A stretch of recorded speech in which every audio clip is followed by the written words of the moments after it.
Shalom and welcome to Nazaree Israel. My name is Norman Willis, and this is our midrash for Parasha Balak. Some people have commented, you might as well call it Parasha Balaam, because we're going to see more about Balaam than we see about Balak, but Balak was the reason for calling Balaam. And what was Balaam? Balaam was a spiritual mercenary of sorts. He was a mercenary minister for hire. And we're going to see how he's like the Messianic ministers. And I realize that's a large charge to make. I know there's some people that they just want to hear the parasha. They just want a boring. They want someone to give them the basic commentary. Just tell me what I need to know. This is what you need to know. What we're going to cover here today, this is what you need to know. This is the Bereshit, or Genesis 35 and verse 11 Alliance series, where we're talking about this political reality that exists in our world today. So verse 11, Elohim said to him, to Israel, I am Elohim El Shaddai. Be fruitful and multiply. You're going to have a great nation, Judah, and you're also going to have a company of Protestant Christian nations, and not just Protestant, because Protestantism itself is a transitional phase. You can't stop in Protestantism, just like you can't stop in Messianism. There's steps, they're rungs on the ladder, they're transitional phases, but you've got to keep going or you're not going to make it. Don't stop or you're not going to make it. And I know so many Messianics, they've stopped. Why? Because they think they've arrived. They're not going to make it. And I got to tell you, a lot of sleepless nights, a lot of prayers, a lot of concern for Judah and for Joseph.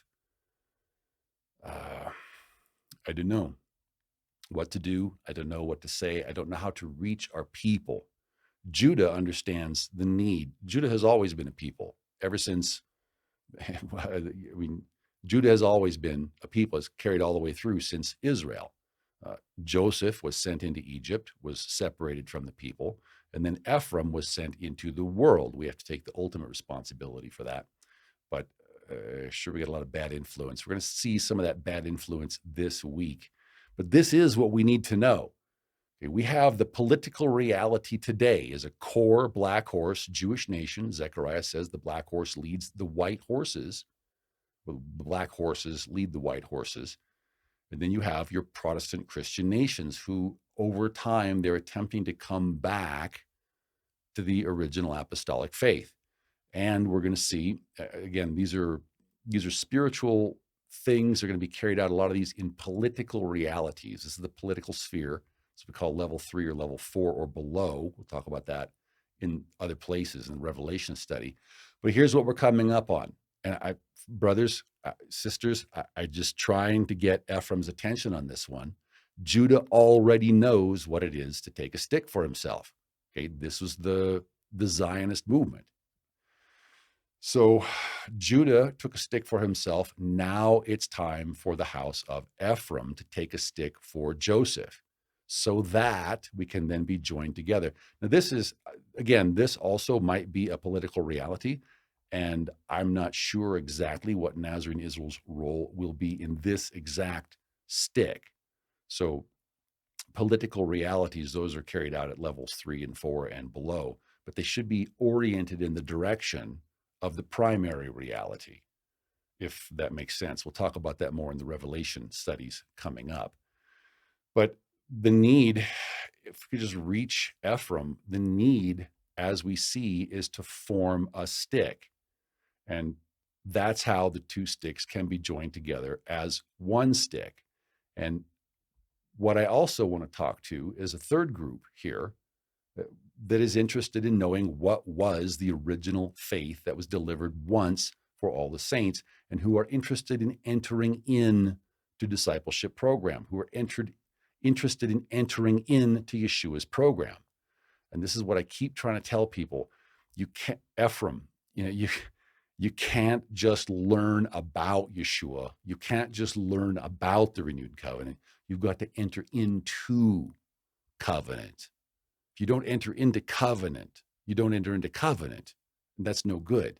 This is an opportunity. It's a renewed covenant. We have to enter into it. And people say, well, yes, I received the free gift.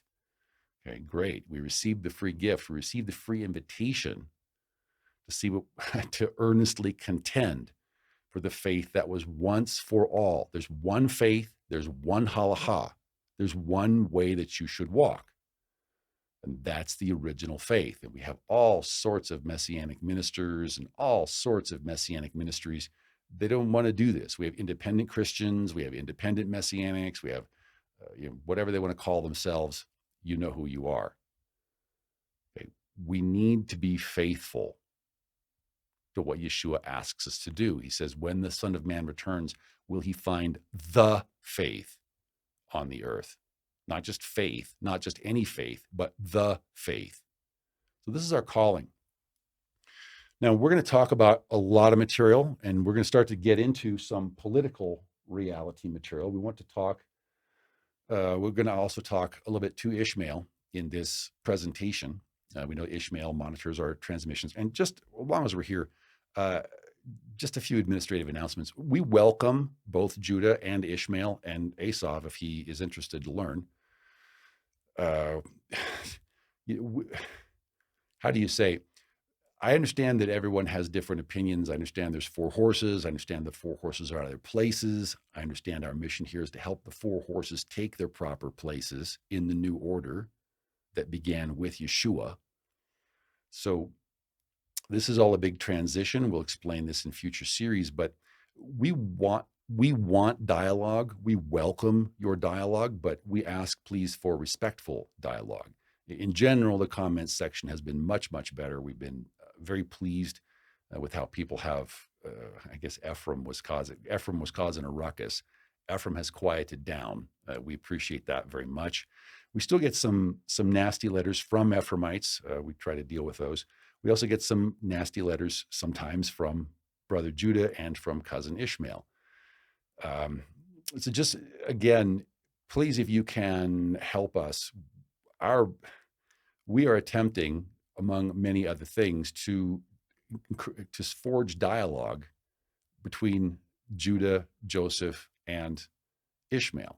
But there's only one way that works. So if you come at us and you say, well, Surah such and so says this, or Talmud tractate such and so says that, okay, those aren't our books.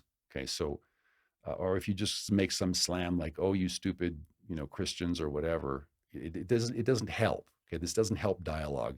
We've been blocking those messages up until now. We might start posting some of them just so you can see what those messages look like, so you can see what we're up against here.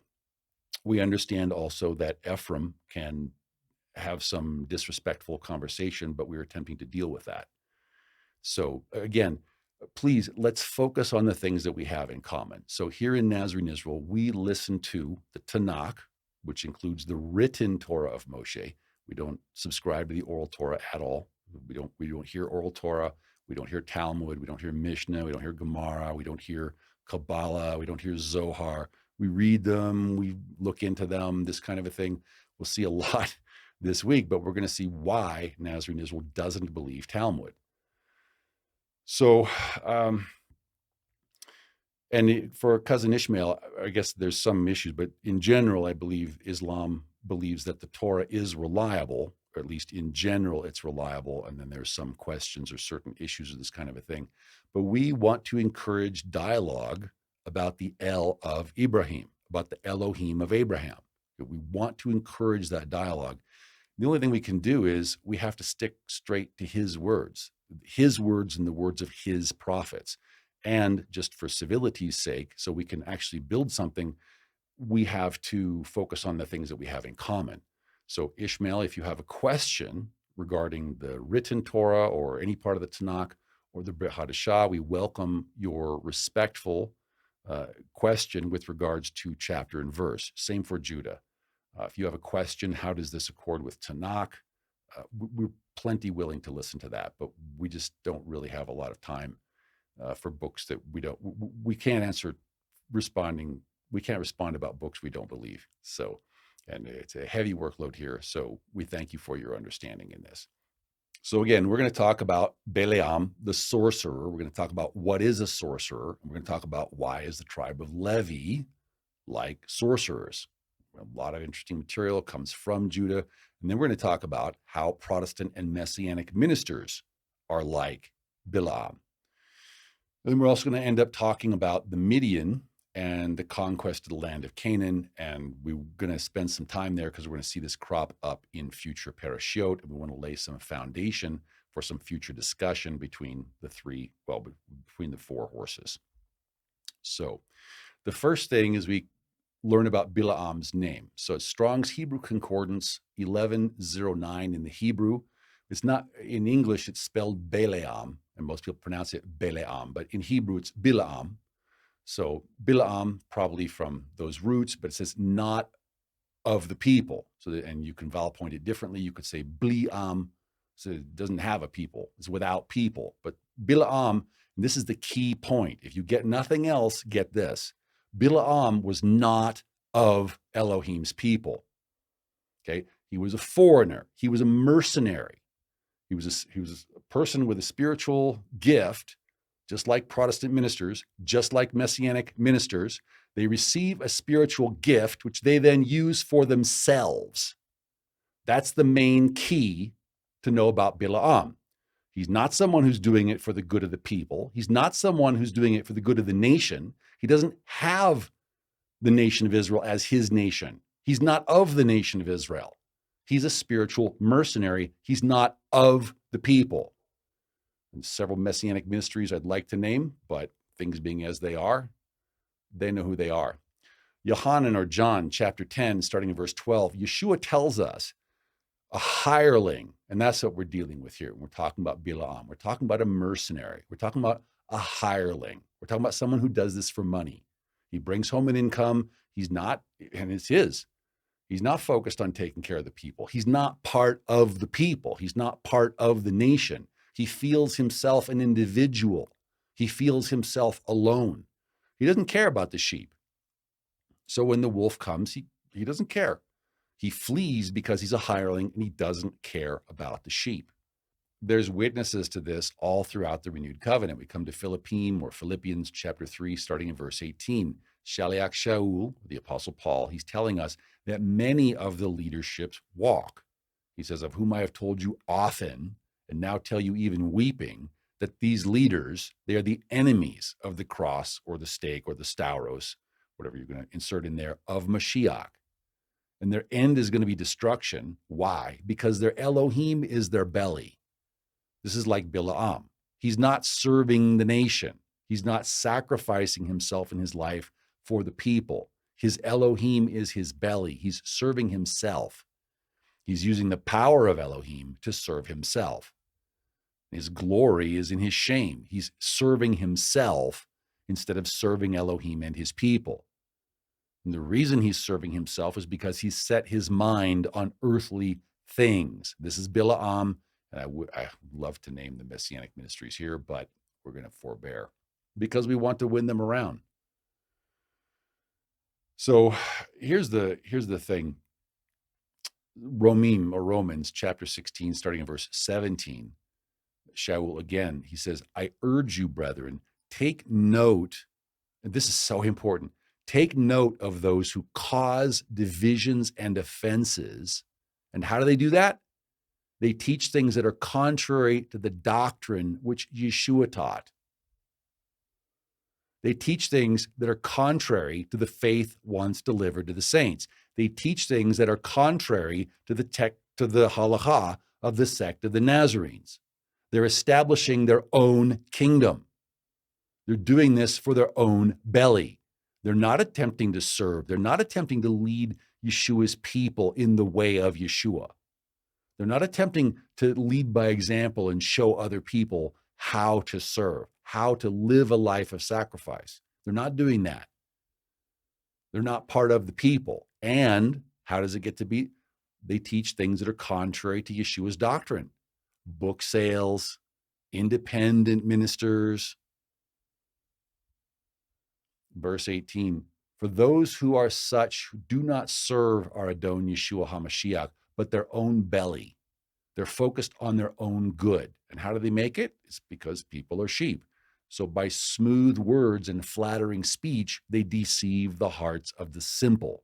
And that's what you see the majority in the Messianic movement and in Protestantism and in Catholicism is those who are simple. So, and what do people change the doctrine for? They change it to make it a broader, easier road. They change it to make it less narrow and less afflicted. And this is contrary to what Yeshua says.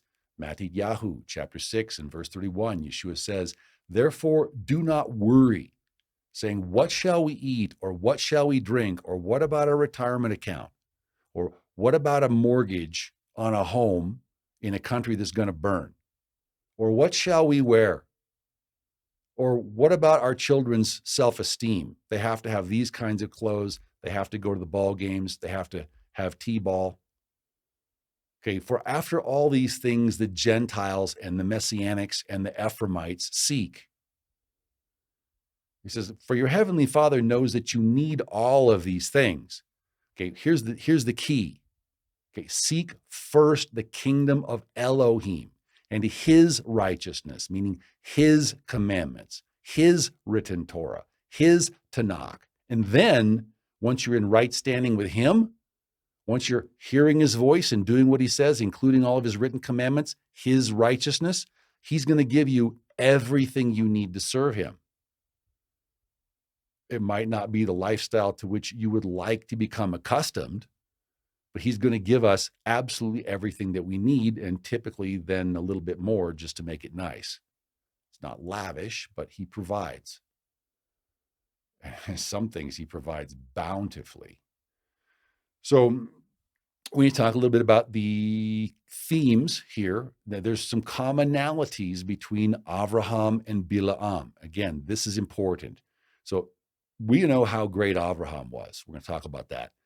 But people don't seem to understand how great Balaam was. Okay, we're just going to talk about some similarities in the text. The first thing is they both arose in the morning and they saddled their donkeys. Okay, so it might not sound like much. In the Talmud, they have quite a discussion on this. Why? Because these are both rich men.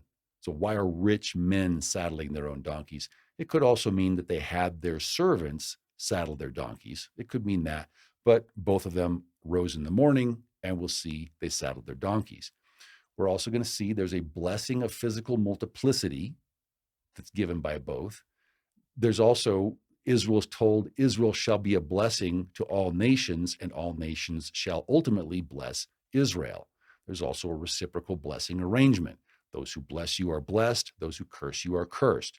There's also prophesied military victory and control over our enemies. Okay, so we're talking about background. We're going to come to Bereshit, or Genesis chapter 12 and verse 1.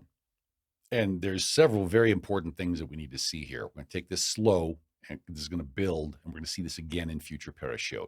Okay, so now Yahweh said to Avraham, get out of your country, get away from your family, and get away from your father's house. So from the smallest building block getting bigger, Avraham is becoming without a people. He's not Balaam in that sense, but he's leaving his home. He's leaving his family. He's leaving his country to go where Yahweh says. Verse 2, and Yahweh says, and I will make you a great nation.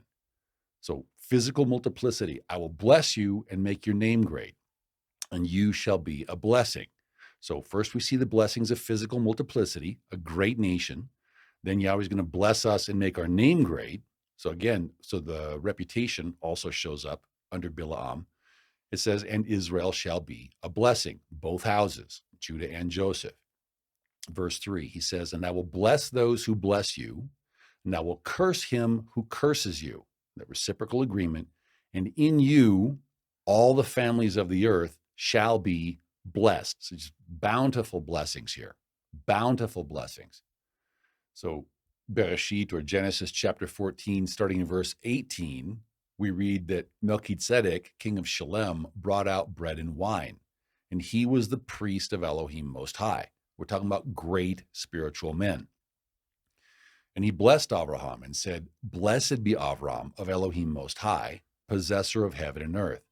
And blessed be Elohim Most High, who has delivered your enemies into your hand. So blessing upon blessing upon blessing. And Avram gave a tithe of all that he had to Melchizedek. So we talked about what's going on here in Parasha Midrash Bamidbar, where we see that you have effectively two different types of armies. So you have the kingship, the priest, and the prophet. But the kingship and the priesthood are armies. The prophet's different, but they all need to work together. So you have the two different types of armies, and you have the spiritual army and the physical army, and the battle belongs to Yahweh. So the only thing to do is that you have to be right with Yahweh in the spirit. And that's the function. What's one of the things that the priesthood does is it gives the people an opportunity to make sacrifices and offerings so that they will be in good stead in the spirit.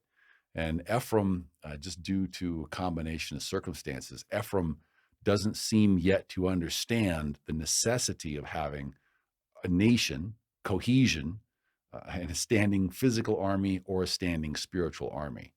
Ephraim just doesn't seem to understand why that would be necessary. But now Ephraim, or Hebrews chapter 7 and verse 4 tells us to consider how great this man Melchizedek was, that even the patriarch Abraham would willingly give him a tenth of the spoils, actually a tenth of all that he had. So when we stop and think about it, Melchizedek was a great spiritual man. And now, well, so Bereshit, or Genesis 22 and verse 2, and again, Levi, brother, you say that there's no evidence, there's no prophetic foreshadowing, there's no type and shadow of human life sacrifice in the Tanakh. What do we call this here? So then he said, now take your son, your only son, Yitzhak, whom you love, and go to the land of Moriah and offer him there as a burnt offering on one of the mountains of which I shall tell you. Okay, so if there's no foreshadowing of human life sacrifice, what is that? So, okay. But now we get to Genesis 23 and verse 3. So Avraham rose early in the morning. He saddled his donkey, or perhaps he had his donkey saddled, either way. And he took two of his young men with him and Yitzhak his son, and he split the wood for the burnt offering and arose and went to the place of which Elohim had told him. We see a parallel. So Bamidbar, or Numbers 22 and verse 21, we'll see this week that Balaam rose in the morning. We'll see he saddled his donkey, or had his donkey saddled, and went with the princes of Moab. Okay, we're going to talk a lot about the details of what goes on here, but we're just laying down groundwork to understand the bigger picture view. So Bereshit, or Genesis 22 and verse 16, so because Abraham did not withhold Yitzhak, Abraham was willing to sacrifice the fruit of his body if Yahweh said so. And so Yahweh said, by myself I have sworn, says Yahweh, because you have done this thing and have not withheld your son, your only son, because you have not put the physical realm higher than the spiritual realm, because you have not allowed the material or the temporal to eclipse the spiritual. Verse 17, blessing I will bless you, and multiplying I will multiply your descendants as the stars of the heaven. We're talking about physical multiplicity, and as the sand which is on the seashore. And your descendants shall possess the gates of their enemies. So we're talking about be militarily successful. And in your seed, all the nations of the earth shall be blessed. And here's the part everyone loves to forget. Because you have obeyed my voice. You listen to what I said in the spirit. You're listening in the spirit. Most people don't even know what it means to listen in the spirit, and they don't even ask questions to find out, let alone try it. But this is why Abraham was chosen, because he was listening in the spirit to Elohim, not to himself, not to his rabbis, not to his pastor. He's listening to Elohim and doing what Elohim says to do. And because of this, all of those blessings flow from that, just as we are bountifully blessed because of we're Abraham's seed. And hopefully we are living up to Abraham's example, putting Elohim first. That's why Abraham was called the friend of Yahweh, because he put Elohim first. Okay, so again, we see the common themes, rising in the morning and saddling the donkeys. It's a kind of an alert. It's a remez. It's an alert that there's parallels here. But we're going to see blessings of physical multiplicity. We're going to see Israel shall be a blessing to all nations through advanced technology, through all these sorts of things, through bringing law and order. There'd be reciprocal blessing arrangement. If you bless Israel, you are blessed. If you curse Israel, you're cursed. And Israel will have victory and control over their enemies. And the reason why is not so that we can be a bunch of tyrants. The reason why is because originally in the garden, we were all supposed to behave like a single family. We were supposed to love each other and take care of each other and do what it took to bring our household together in order so we then could turn and serve Elohim as one single nation.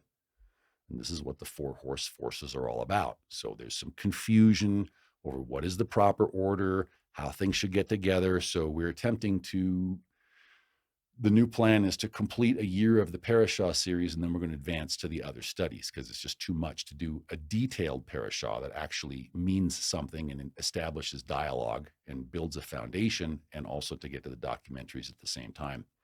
But these are the kinds of things we're going to see show up also with Balaam. Very interesting character here.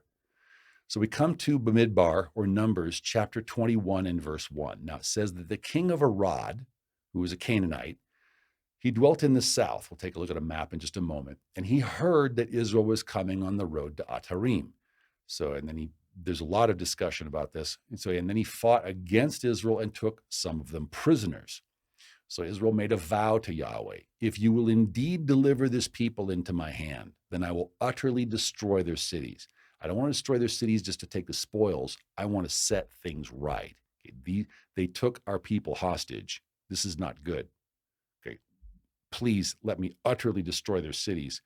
Then Yahweh listened to the voice of Israel and delivered up the Canaanites, and they utterly destroyed them and their cities. So the name of that place was called Hormah. Okay, now we're going to do, we need just to help orient a lot of people. Hopefully we have some children watching also. These are important themes, important topics, and these are things that are going to affect your world. So, and no matter which horse force we belong to at the minute, this is going to affect your world. The Middle East is the middle of the world. So just to orient, now we have the Saudi Arabian peninsula there in the middle.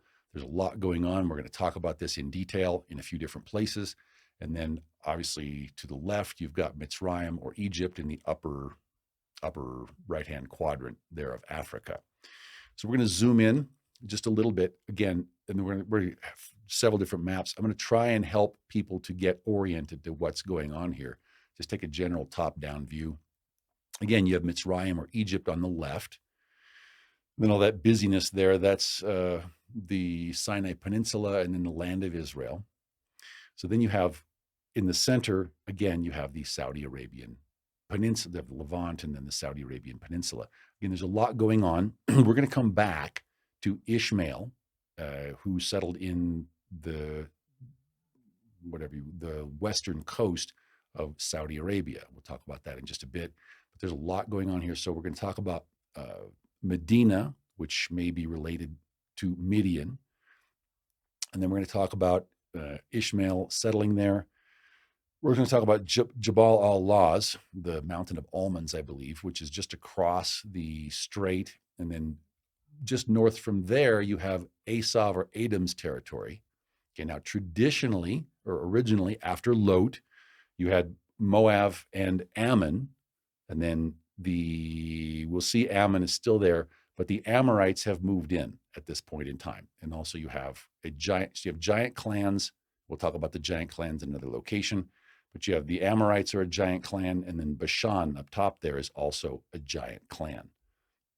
Okay, what we need to say about this, if you're the kind of person and you just read if you're the kind of person that you're just tell me what I need to know, and you're just going to read your Torah portion, check, and you're done for the week, then you'll probably never run this. But we pray that you're going to be the kind of person that's going to find this important, Now, there's various different websites that will point out the contradictions in Scripture, and there's a lot of them.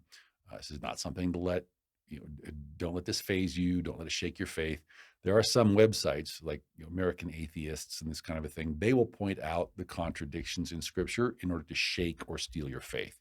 So don't go to those. But this is a genuine Bible scholar. He's just trying to list.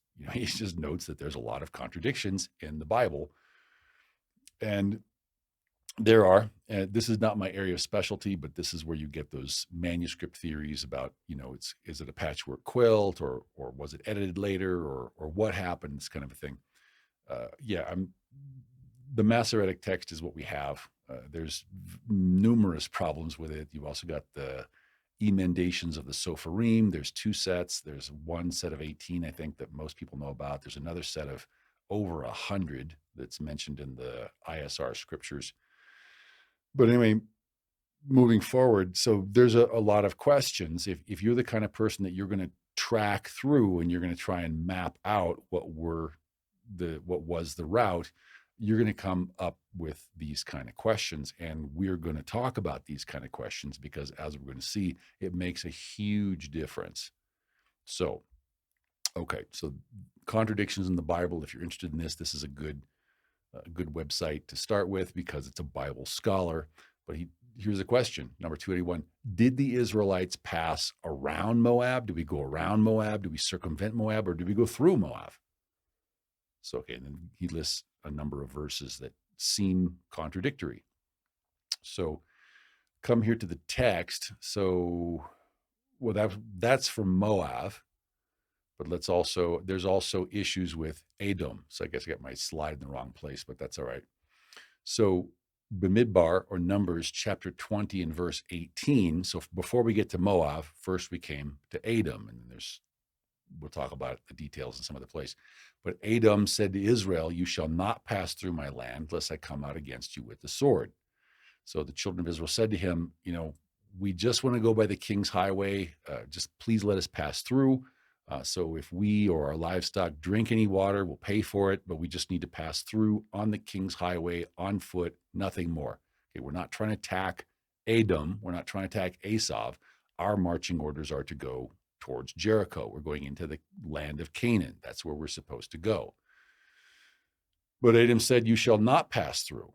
So Edom came out against them with many men and with a strong hand. Verse 21, thus Edom, who is Esav, the red horse, refused to give Israel passage through his territory, so Israel turned away from him. And then there's other verses.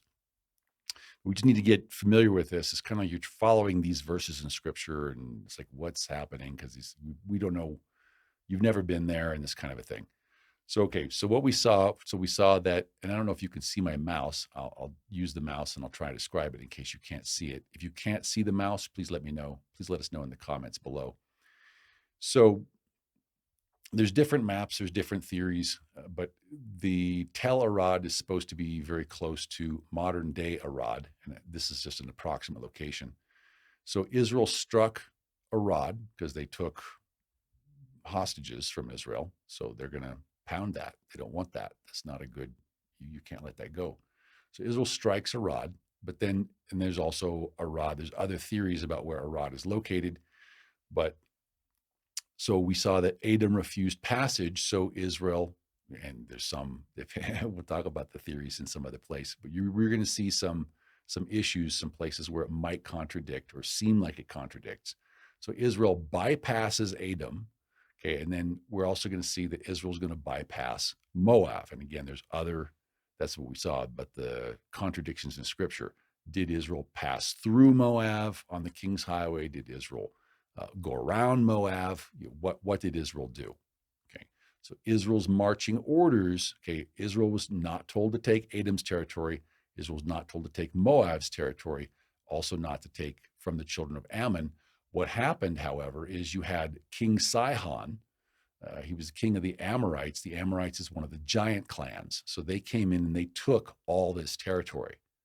So with the conquest of the land of Canaan, or at least part of it, a large part of it, was the destruction of the giant clans. So you can read more about that in Dr. Michael Heiser's work. But so this is was the land of the Amorites. And so it's sort of an overlap as to where Moab was and where Ammon was, but the Amorites took all of this. So then let's see. Yep. So then we came around Edom, then we come around Moab, and then there's a battle here at Gehazi. Okay, so here, let's check with the text. So Bamidbar, or Numbers, chapter 21, starting in verse 21, Israel sent messengers to Sihon, king of the Amorites, saying, let me pass through your land. Okay, we're on our way to Canaan. Okay, we don't have a beef with you. So let me pass through your land. We will not turn aside into fields or vineyards. We will not drink water from wells. We will go along the king's highway until we have passed through your territory. So we just want to pass through. However, Sihon, king of the Amorites, gathered all his people together and went out against Israel in the wilderness, and he came to Gehazi and fought against Israel. Then Israel defeated him with the edge of the sword and took possession of his land from the Arnon to the Jabbok as far as the people of Ammon. So we take a look here again. I hope you can see my mouse here. So then you have basically all this territory here, and that's what Israel took. Okay, so Israel took Bamidbar 21, verse 25. So Israel took all these cities from the Amorites, and Israel dwelt in all the cities of the Amorites, in Heshbon and all its villages. For Heshbon was the city of Sihon, king of the Amorites, and this is important, who had fought against the former king of Moab and had taken all his land from his hand as far as the Arnon. Okay, so Sihon and the Amorites came and took that land from Moab to start with, and then Israel came and struck their enemy. Hang on to that thought. We're going to come back to it. Verse 31, thus Israel dwelt in the land of the Amorites. Verse 32, then Moshe sent to spy out Yazer, and they took its villages and drove out the Amorites who were there, Amorites of the giant clan. Verse 33, and they turned and went up by the way to Bashan, another giant clan area. So Og, king of Bashan, went out against them, he and all his people, to battle at Edrei. Verse 34, Yahweh said, do not fear him, for I have delivered him into your hand, with all his people and his land. So you shall do to him as you did to the giant clan Sihon, king of the Amorites, who dwelt at Heshbon. So Israel defeated him, his sons, and all his people until there was no survivor left to him. Then they took possession of his land. So in this map, what you can see, again, I hope you can see my mouse. So this land, this area in green, if you can't see the mouse, it's just to the right-hand side, just to the east of the Dead Sea. There's a green section. It's titled for Reuven. And then there's further up, there's for Gad, and then you get the half-tribe of Manasseh in there also. So this is where we come to, in future parashah, we'll come to Bamidbar 32, verses 1 and verse 4. Now the children of Reuven and the children of Gad had very great multitude of livestock, and they said, this is a great place, so give us this. Okay, that all comes from this battle. That's the point to that. Okay. We said all that to say this. So now we have the necessary background. Now that we have the learning, now we can dive into the Torah portion. Okay, so Bamidbar, chapter 22, starting in verse 1. Okay, so all these things have happened.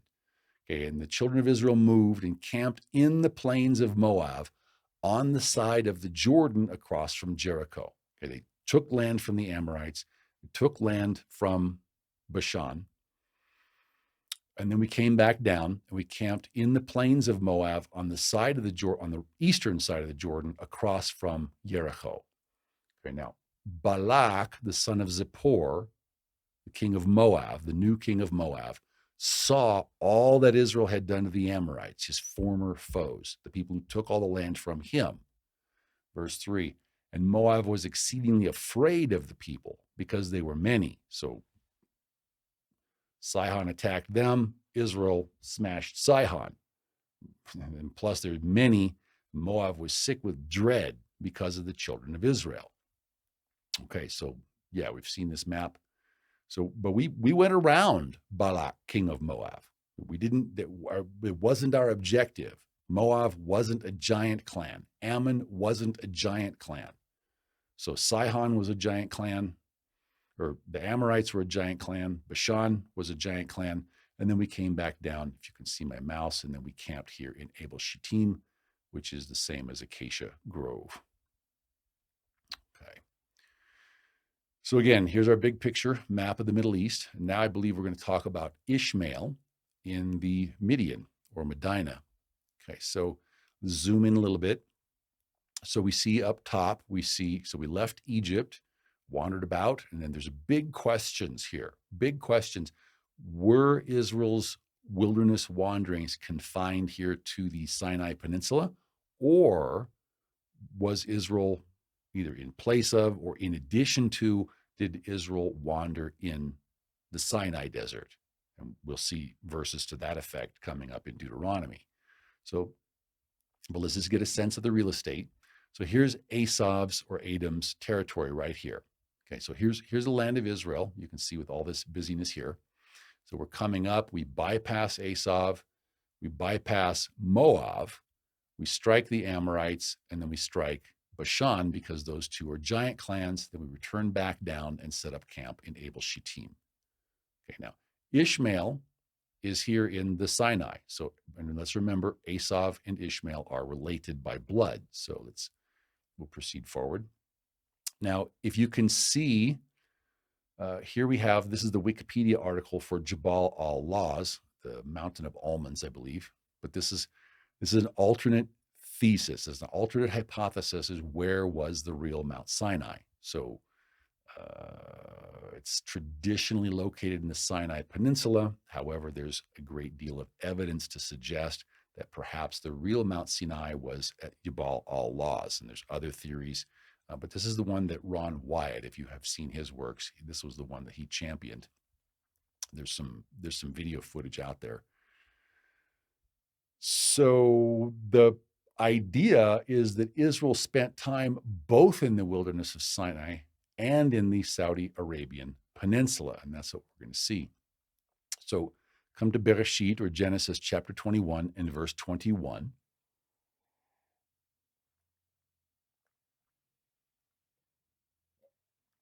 Ishmael dwelt in the land of Paran, in the wilderness of Paran, and his mother Hagar took a wife for him from the land of Egypt.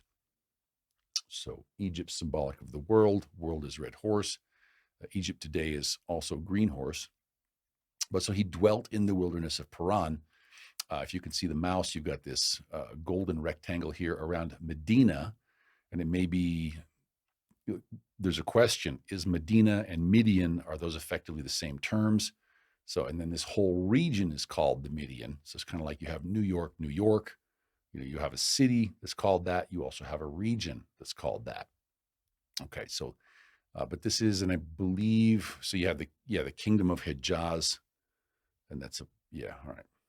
So that's from Wikipedia if you want to look that up.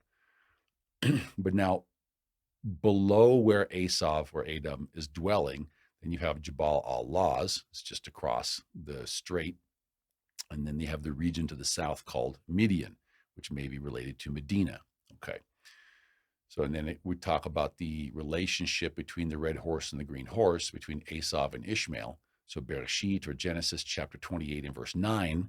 So Esau went to Ishmael and took Mahalat, I hope I'm pronouncing it correctly, Mahalat, the daughter of Ishmael, Abraham's son, the wife, and he also took Basemat, Ishmael's daughter, in Genesis 36 and verse 3. So there's a relatedness there between Edom and Esau, or Edom or Esau and Ishmael. We talk about that more in the Revelation study. And where this gets so interesting is that this is also, there's a relationship to Yitro. So we come to Shemot, or Exodus chapter 3 and verse 1. Now Moshe was tending the flock of Yitro, his father-in-law, the priest of Midian. So if that is correct, and this is the Midian, this area here, which is what most scholars believe it is, very interesting. We had Yitro, priest of the Midian, and then we're going to see in this parasha and in future parashiot, there were there was war with Midian. So, Bamidbar, chapter 22 and verse 4. Now, because all this stuff is happening, all this geography. Now, Moab said to the elders of Midian, okay, so now this company is going to lick up everything around us as an ox licks up the grass of the field. Now, Balak, the son of Zippor, was the king of the Moabites at that time. So whether he was the new king or exactly what, we don't know, but he watched Israel strike Moab's enemies and then became afraid. Verse 5, then Balak sent messengers to Balaam, the son of Beor, at Pethor, which is near the river, or the Euphrates, in the land of the sons of his people. So the Septuagint has a variance. The Septuagint is going to read in the land of Ammon. But to call Balaam to come, saying, look, a people has come up from Egypt. See, they cover the face of the earth, and they're settling next to me. Verse 6, therefore, please come at once. Curse this people from me, for they're too mighty for me. Perhaps if you can strike them in the spiritual, since you're a spiritual mercenary, perhaps I shall be able to defeat them in the physical or the temporal and drive them out of the land. For I know that he whom you bless is blessed, and he whom you curse is cursed. It's still find that very jarring to see that applied to a human being. But again, he's using the same principle that we saw in our midrash on Parasha Bamidbar regarding the two types of armies. So strike them in the spiritual, then I will be able to strike them in the natural. Okay, verse 7. So the elders of Moab, who was bypassed, but the elders of Moab and the elders of Midian, they departed with the diviner's fee in their hand. Okay, and this is very important, this diviner's fee. We'll talk about that in just a second. And they came to Balaam and spoke to him the words of Balak. And Balaam said to them, okay, lodge here tonight, and I will bring back word to you as Yahweh speaks to me. So the princes of Moab stayed with Balaam. Okay, no harm, no foul up to this point, except for the fact of the diviner's fee. Okay, if you're going to say you serve Yahweh, okay, divination is a completely different thing. You know, what we're going to see, I hope I'll say this appropriately. What you're going to see is the children of Israel, Judah and Joseph, in relationship with Yahweh Elohim. Okay, not always a good relationship, but in relationship with Yahweh Elohim. Okay, they're Yahweh's people. Okay, so here with the diviner's fee, okay, that's not making an offering. That's not making a supplication. Okay, there's money being transacted that's not the way Yahweh said money is supposed to be transacted. Okay, so people aren't paying tithes, people are paying diviner's fees here. Okay, that's a big, big problem. So we talk about modern day sorcerers. We might think of someone like Madame Blavatsky. I believe she was from Russia. I'm not sure if she's Christian or Jewish extraction, but I'm just assuming Christian. That could be wrong. And then you have Aleister Crowley. He was English, and he's considered by some to be the father of modern Satanism. There's various theories, of course, but these are what we're talking about. We talk about a sorcerer. We're talking about someone who has strong occultic power in the spirit. So if we're going to talk about Christian side, we can also talk about the Jewish side. There's some very important things here. I'm going to try to be respectful. So here you have Isaac ben Solomon Luria Ashkenazi, and he's commonly known as the Ari or the Arizal. It says from Wikipedia that he was a rabbi and a Jewish mystic in the community of Safed in the Galilee regions of Ottoman Syria, which is now Israel. He's considered the father of contemporary Kabbalah, his teachings being referred to as Lurianic Kabbalah.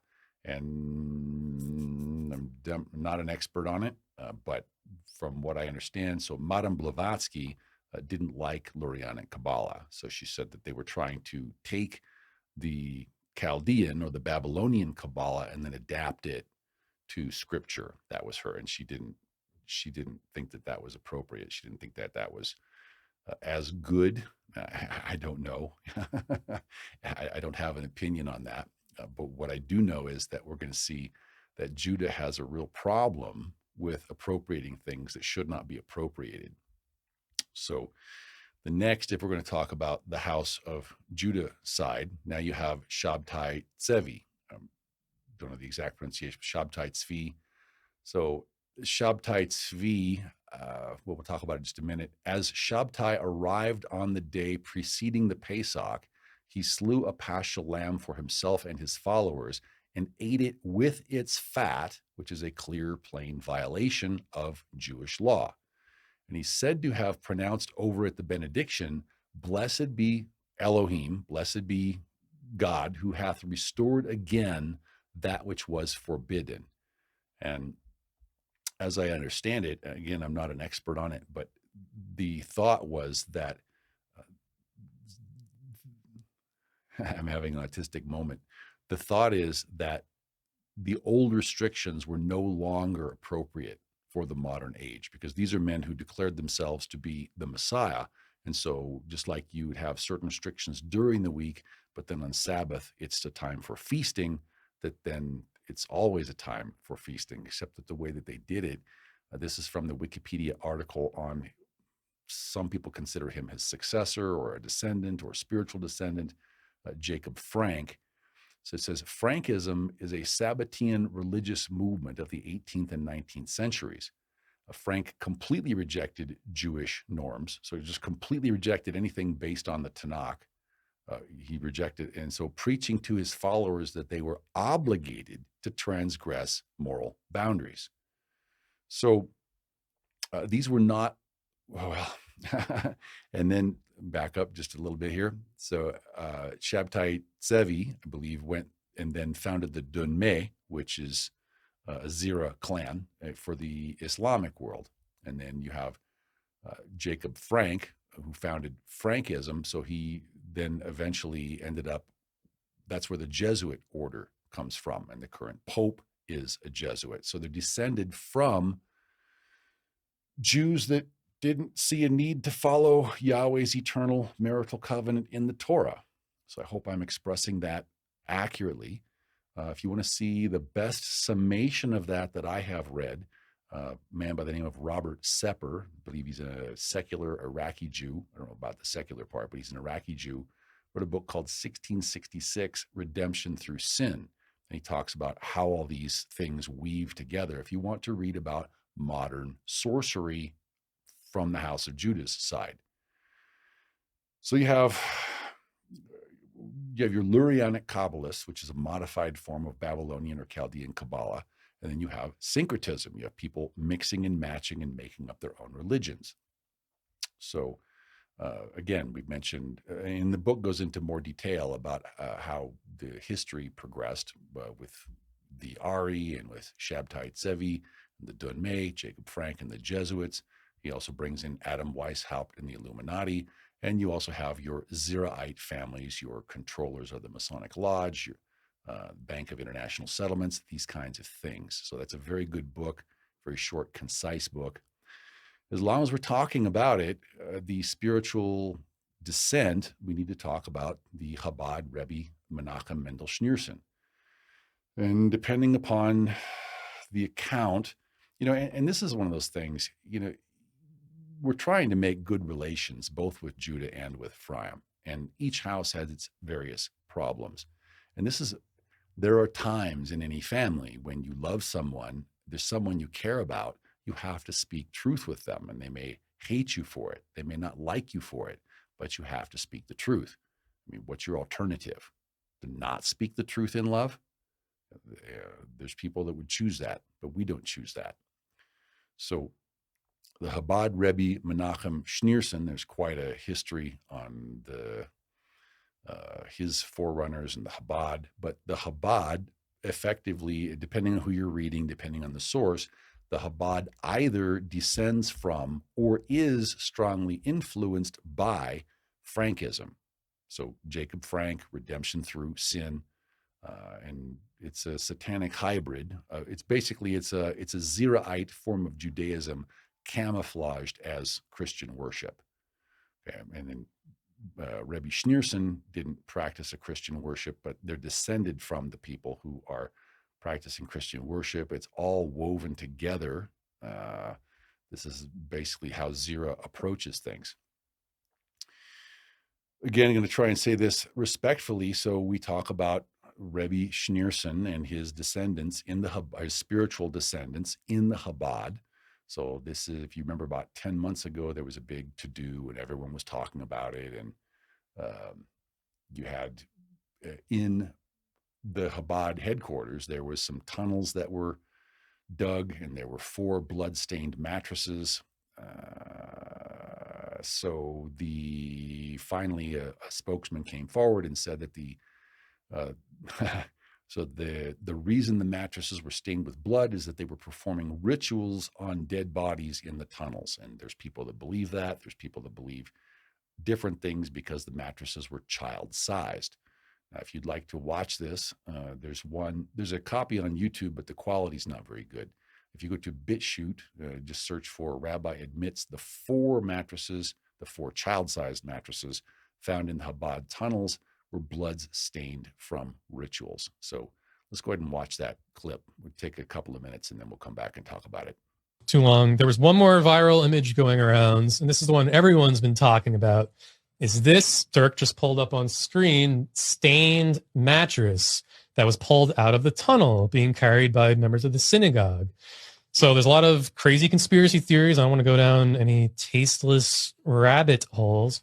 But David, if you could explain, why was there a mattress in the tunnels and what is the stain? A lot of folks are wondering, is this stain feces? No, it's not feces. What the is stain is blood, and basically we did rituals. I said that before. There were some rituals that we do in the tunnels, and sometimes the rituals might involve someone who recently died, and we'll bring them down there, and we're trying to do a ritual to bring back the Messiah, which is a Schneerson, if you heard about him on the news. So he died many years ago, but we have rituals that we believe we can bring him back. And so how do these rituals was work? that the main guy who was sort of instructing on the tunnels? Well, that was a long time. He's like the head. He's the head rabbi, and he's the guy that we look for direction. Right, and the news was saying that he is potentially not passed on. Right, that's right. So we don't know that, so we try to do rituals to try to bring him back. Correct, exactly. So how do these, can you explain the rituals and why does it involve a mattress? I don't want to go to the details of the rituals, but basically we don't put the body on the floor. We put the body on the mattress, and sometimes we might make an incision somewhere on the body, and a little bit of blood will come out.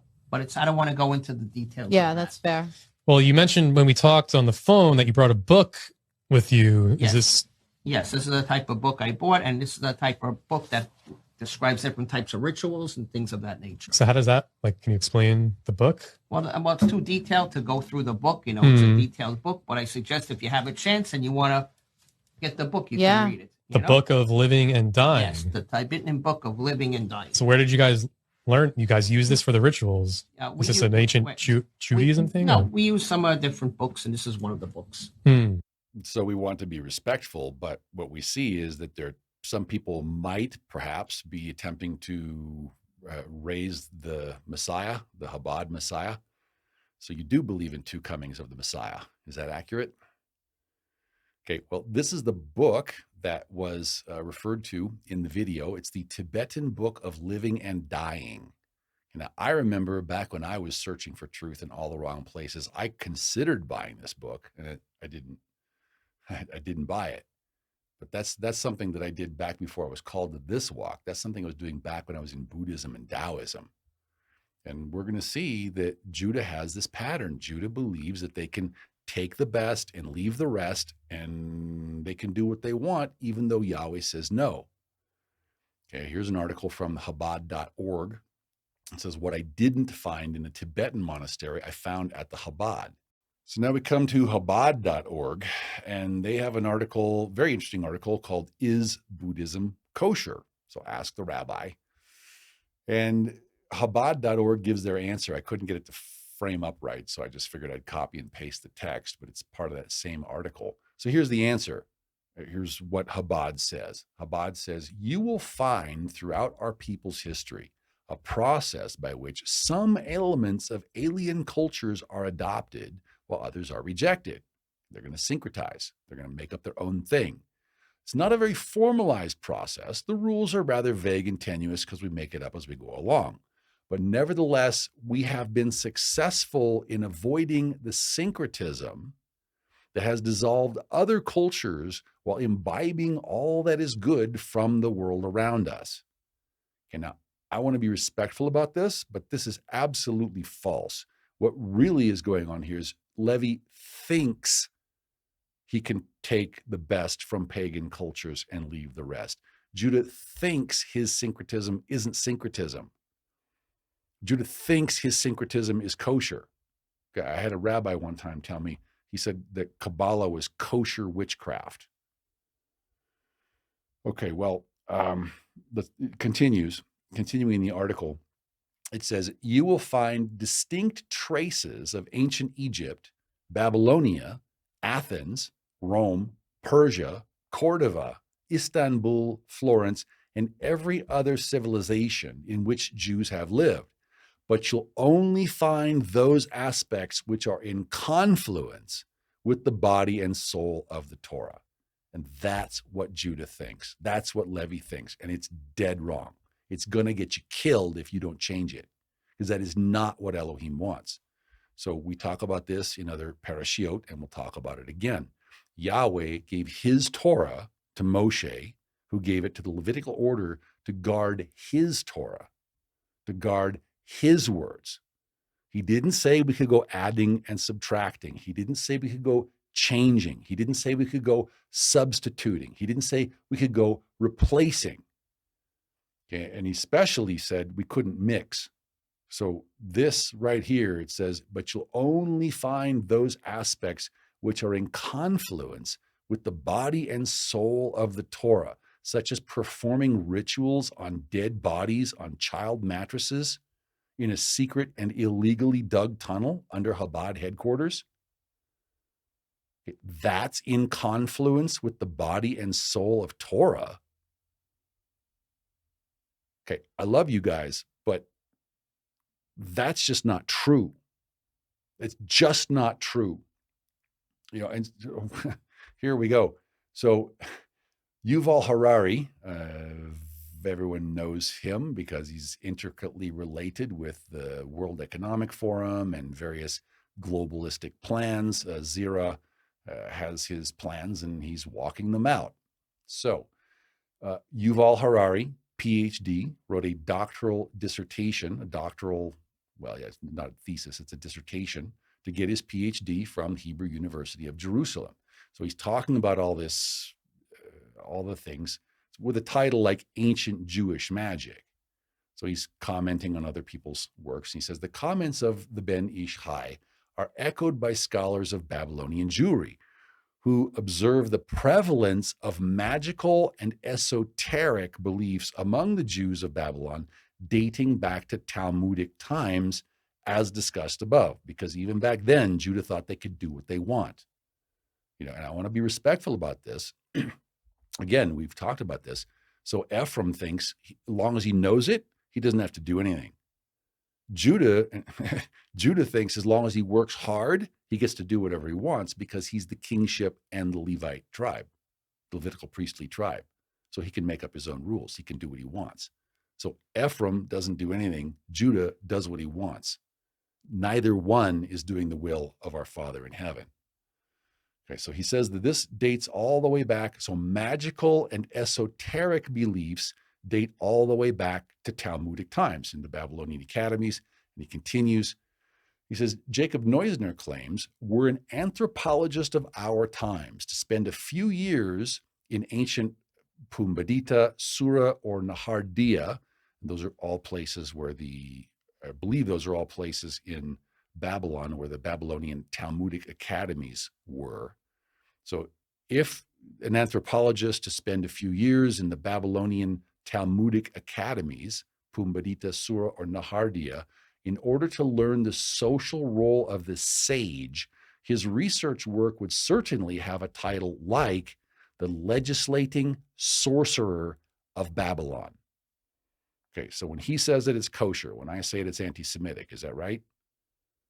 Okay, so this is from Yuval Harari, his 1988 PhD dissertation, Ancient Jewish Magic. Well, let's see what Yahweh has to say on the subject, shall we? So, future parashiot, we'll see in Devarim or Deuteronomy chapter 12 and verse 29, Yahweh says, when Yahweh your Elohim cuts off from before you the nations which you go to dispossess, and you displace them and dwell in their land. Okay, we're talking like Sihon, we're talking about Og, okay, the Amorites, the Bashanites, the Babylonians, the Chaldeans, all these places where Chabad says, no, we can pick and choose whatever we want. We can take, we're smart. We're the kingship tribe and the priestly tribe. We can do what we want. Verse 30, take heed to yourself that you are not ensnared to follow them after they are destroyed from before you, and that you do not inquire after their gods, saying, how did these nations serve their gods? I also will do likewise. We have a Tibetan Book of the Dead. Yeah, we're just going to borrow straight from Buddhism. So, chapter 18 and verse 9, he says, when you come into the land which Yahweh your Elohim is giving you, you shall not learn to follow the abominations of those nations. Okay, that's why he brought us into the land of Israel, was to get rid of the giant clans and to get rid of those people who were performing the exact same kinds of abominations that Dr. Yuval Harari says have been an intricate part of Babylonian Talmudic academies and Babylonian Talmudic society since they have records. He says, verse 10, Yahweh says, there shall not be found among you. Okay, verse 9, we'll do it again.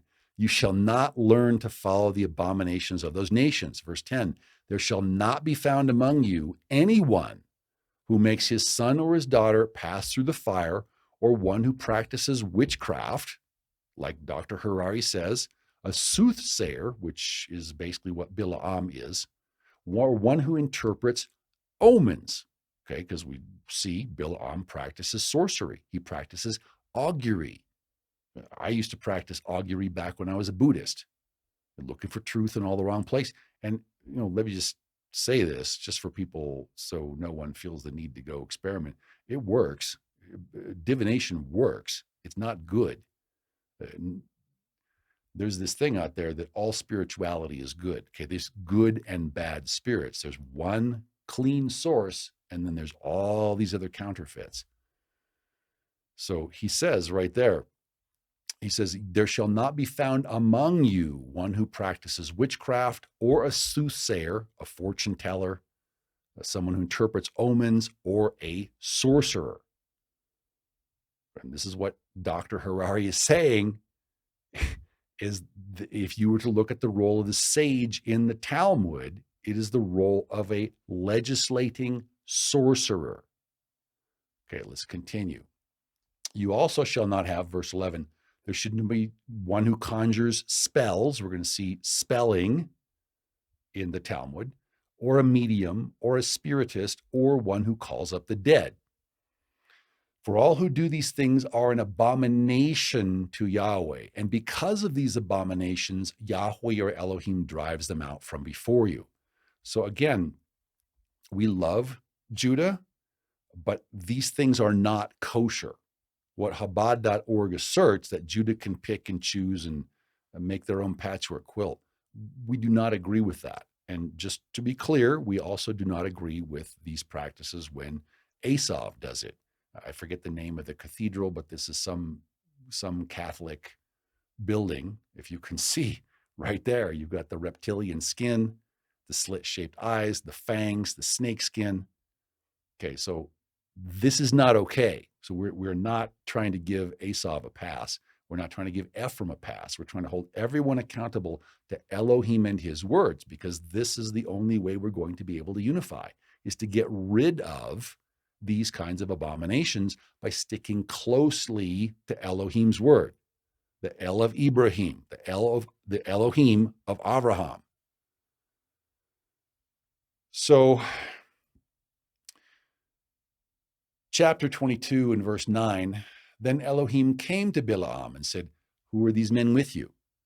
So Balaam said to Elohim, it's Balak, the son of Zippor, the king of Moab, whom you didn't attack.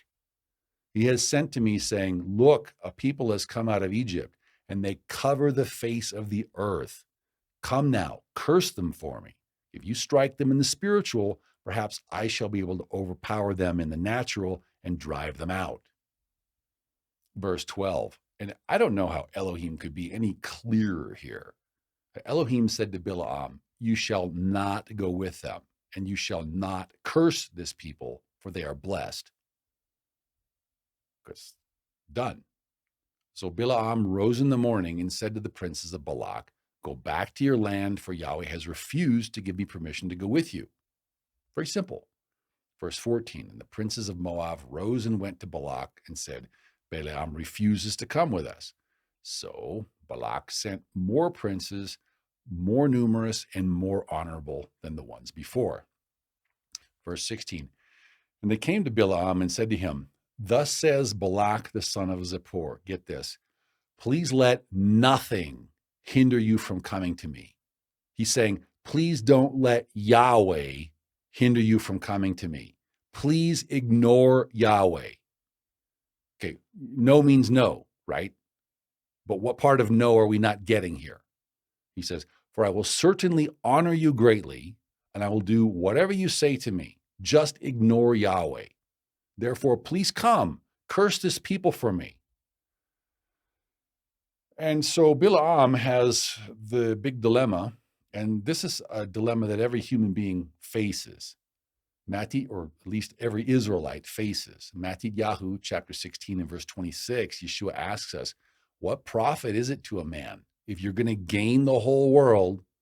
Balak's going to give you all this money, all this gold, and all this silver, but you're not in right relationship with Yahweh. You're going to lose your soul. What's that worth in terms of gold and silver? There's no price tag on it. There's no price tag for it. So come back to chapter 22, verse 18. Then Balaam answered and said to the servants of Balak, though it sounds great the way he says it, sounds convincing. Though Balak were to give me his house full of silver and gold, I could not go beyond the word of Yahweh, my Elohim, to do less or more. He's claiming Yahweh is his Elohim, but he's not one of Yahweh's people. Okay, this is not Melchizedek. Okay, this is a freelance. This is a paid gun. He's calling Yahweh his Elohim. How many Messianic ministers do we know who call Yahweh their Elohim, but they're not doing things for Yahweh's people? They're doing things for themselves. They're doing things to serve their own bellies. Well, though Balak were to give me his house full of silver and gold, I could not go beyond the word of Yahweh, my Elohim, to do less or more, except you already did. Yahweh said no. What part of no are we not understanding here? Oh, now, therefore, please stay here again tonight, that I may know what more Yahweh might say to me. Try this at your work. Your boss says no, and you go back and ask him again. Try this in the government. The government says no, go back and ask him again. It doesn't work. This is what the boss says. That's it. That's the rule. He claims Yahweh is his Elohim. He doesn't know what it means to have an Elohim. Verse 20. So there's different ways to read this. There's all sorts of commentary and discussion. Verse 20, the way I read this, Elohim came to Balaam that night and said to him, okay, if you're going to be that way, okay, I already said no. I already said, that's my people Israel. You will not go with them in. You will not curse my people Israel. But Balaam, he's not really one of the people. He's without a people, Israel. He thinks Yahweh is his Elohim, just like the Messianic ministers do. So the way I read this is Yahweh saying, if you're going to be that way, If you think you're a faithful servant of mine and you're just out there for hire, okay, okay, if that's the way you're going to be, and if the men have come to call you, then rise and go. You're trying to work this thing for money, right? That's obvious. You're trying to get something for yourself because you're not serving me. Okay, if you're going to be that way, go ahead and go, except you only say what I say to you, okay? And that's what you're going to do. Balaam's like, okay, great. There's a possibility of money in that. So Balaam rose in the morning, saddled his donkey, and went with the princes of Moab. Okay. And if you look at this from Balaam's point of view, it's like it says in Mishlei or Proverbs chapter 1, starting in verse 29. Okay. Balaam, he's the kind of person, he hated knowledge and did not choose the fear of Yahweh because Yahweh said no. And he went and asked him again. Okay. I know this is your people. I know you love your people. I know you're delivering your people. But would it be okay if I went and cursed him? Or would it be okay if I play along with this so I can see how I can roll some money out of this? Okay, he did not choose the fear of Yahweh. And he would have none of Yahweh's counsel. And he despised his every rebuke. Okay, it says, therefore they shall eat the fruit of their own way and be filled to the full with their own fancies, just like Chabad.org is filled to the full with their own fancies that they can pick and choose. They can syncretize, and it's not really syncretism because it's the tribe of Judah. It's the tribe of Levi. So syncretism is no longer syncretism because we say so. Okay, that's called being filled to the full with your own fancies. House of Ephraim. It's like, well, we're just going to read the word. What, you mean we have to do it? Or are you saying we have to enter in the relation? No, we just received a free gift. Well, I received a free gift. I could enter in if I wanted. I could give a gift if I wanted. I could do what it says. I could do everything that I read if I wanted, but I don't have to because it's a free gift. Okay, that's called being filled to the full with your own fancies. It's called fooling yourself. It's called deluding yourself, trying to get yourself killed. Verse 22, then Elohim's anger was aroused because Balaam chose to go. He didn't choose the fear of Yahweh. He chose to work this thing for money. And then the messenger of Yahweh stood in his way as an adversary against him. And he was riding on his donkey, and his two servants were with him. So we come to verse 32. We all know what happened. So hopefully you've read the chapter. So Balaam striking his donkey to get him to do what he wants him to do because he's not listening to Yahweh's voice. He's not paying attention to Yahweh. He's trying to work, especially for a diviner, for an augurer, to not listen to signs and signals is kind of daft. But so the messenger of Yahweh said to him, why have you struck your donkey these 3 times? Behold, I have come out to stand against you because your way is perverse before me. You're calling yourself a servant of the Most High Elohim, and yet you're not. You're trying to make money off of things that would be bad for his people. Think about the stupidity of that. So we come to just a comment, 2 Thessalonians chapter 2, starting in verse 10. Shaul is telling us that those who are going to die is because they have unrighteous deception. Okay, why are they deceived? Why are they going to their deaths? Why are they going to perish? Is because they did not receive the love of the truth that they might be saved. Balaam has not received the love of the truth. These Messianic ministers have not received the love of the truth. With respect, Chabad.org has not received the love of the truth that they might survive what's coming. Verse 11, and for this reason, Elohim will send them strong delusion. Yeah, we can syncretize and it's not syncretism. We can pick and choose what we want. We can read it and learn it and know it, and we don't have to do it. And we're still part of the covenant, even though we didn't enter into the covenant. We just received it as a free gift. We don't have to do anything. It's a free gift. For this reason, Elohim will send them strong delusion that they should believe the lie, and that they all may be condemned who did not believe the truth, but who had pleasure in unrighteousness. You following a broad, easy road, you're having pleasure in unrighteousness.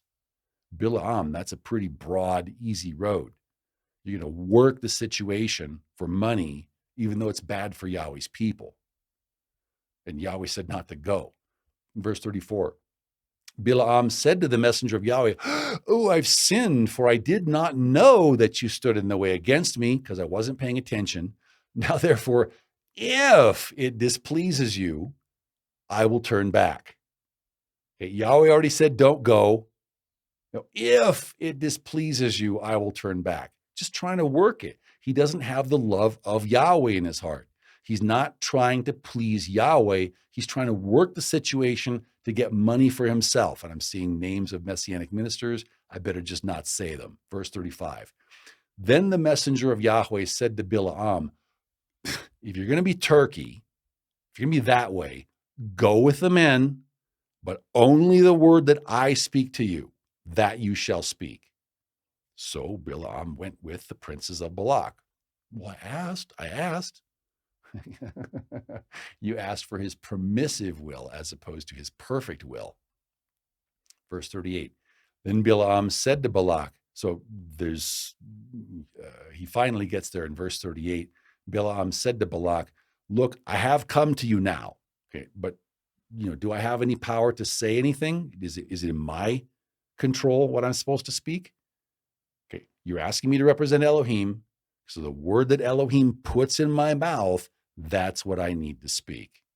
Okay. Moshe, you wouldn't have to have that conversation. With Balaam, you have to have that kind of conversation. We come to Numbers, Bamidbar 23 and verse 3. So they're trying to position themselves to where Balaam can curse the people. So Balaam said to Balak, stand by your burnt offering, and I will go. Perhaps Yahweh will come to meet me, and whatever he shows me, I will tell you. So he went to a desolate height. Again, Moshe would not have had to do this because Moshe was in right relationship. So we saw in Parasha Ki Tisa, in Exodus or Shemot 33 and verse 11, Yahweh spoke with Moshe face to face, as a man speaks with his friend. And so Moshe would return to the camp, but his servant Joshua, the son of Nun, a young man, didn't depart from the tabernacle. They were with Yahweh. They were attending to Yahweh and his people. They were doing the things it takes to interface between Elohim and man, his people. That's what they're doing the whole time. Come back to Bamidbar or Numbers 23, starting in verse 4. Elohim did meet with Balaam, and he said to him, okay, I have prepared 7 altars, and I have offered on each altar a bull and a ram. So nice. Okay, verse 5. Then Yahweh put a word in Balaam's mouth and said, return to Balak, and thus shall you speak. Verse 7. And he took up his oracle and said, Balak, the king of Moab, has brought me from Aram. Okay, so there's a reference to Aram that's different than southeastern Turkey. From the mountains of the east. Come, curse Yaakov for me, and come, denounce Israel. Okay, but how shall I curse whom Elohim has not cursed? And how shall I denounce whom Yahweh has not denounced? So, verse 9, for from the top of the rocks I see him, and from the hills I behold him. There, a people dwelling alone, 2 houses right now, Judah and Joseph, not reckoning itself among the nations. Verse 10, physical multiplicity. Who can count the dust of Jacob or number 1/4 of Israel? Let me die the death of the righteous, and let my end be like his. So this is the blessing of physical multiplicity. So Balak is not happy with that. Balak says, come with me to another place in verse 13. Then in verse 18, Balaam took up his oracle and said, rise up, Balak, and hear. Listen to me, son of Zippor. Okay. Elohim is not a man that he should lie, nor a son of man that he should repent. Has he said and he will not do it? Or has he spoken and he'll not make it good? Behold, I have received a command to bless, and he has blessed, and I cannot reverse it. Okay, so he thinks he's getting his diviner's fee still at this point. He's still in disobedience from the first time when Yahweh said, don't go. Verse 21, he has not observed iniquity in Jacob, nor has he seen wickedness in Israel. Yahweh as Elohim is with him, and the shout of a king is among them. Elohim brings them out of Egypt. He has strength like a wild ox. The Re'im, again, that's related to military victory, military prowess. Again, so we see the themes listed there. It's blessing upon blessing upon blessing upon blessing, a reciprocal blessing arrangement, and military victory and control, so that eventually we can bring the earth to obey the commandments of Elohim. So come now to chapter 24 of Bamidbar, verse 1. And when Balaam saw that it pleased Yahweh to bless Israel, he went not as at the other previous times to meet with enchantments, but he set his face toward the wilderness. So, and Balaam lifted up his eyes, and he saw Israel dwelling tribe by tribe, and the spirit of Elohim came upon him. Okay, if he had just entered into relationship with Elohim like Moshe had, he wouldn't have to do this. He wouldn't have to enter in with enchantments because he's already in relationship with Elohim. Moshe already has the spirit of Elohim. But now, due to enchantments, it's like, it's not the same thing. So we come to Bamidbar 23 and verse 23. And Levi, I hope you're listening. I want to say this respectfully, but it says, for there is no sorcery against Yaakov, and there is no divination against Israel. Okay, it now must be said of Yaakov and of Israel, oh, what Elohim has done. Okay, behold, verse 24, look, a people rises like a lioness and lifts itself up like a lion. It shall not lie down until it devours the prey and drinks the blood of the slain. So again, military victory being one of the main blessings. But look at this. There is no sorcery against Jacob, nor any divination against Israel. Okay, well, what does that mean? All right, so I looked this up. This is the Art Scroll Chumash, or the Art Scroll, the five, the Pentateuch. So we come to the commentary on Bamidbar or Numbers, chapter 23 and verse 23. It says, for there is no divination in Jacob. And so he said, Elohim redeemed Israel from Egypt with an awesome display of power. This is Rashi's commentary. Because Jews, all 12 tribes, rely on him instead of seeking magical means of foretelling the future or affecting events. Okay, that's Rashi's commentary. But what did we just see in the video? We saw an attempt to use the Tibetan Book of the Dead, allegedly, either to raise the dead or something to do with a second coming of Rebbe Schneerson.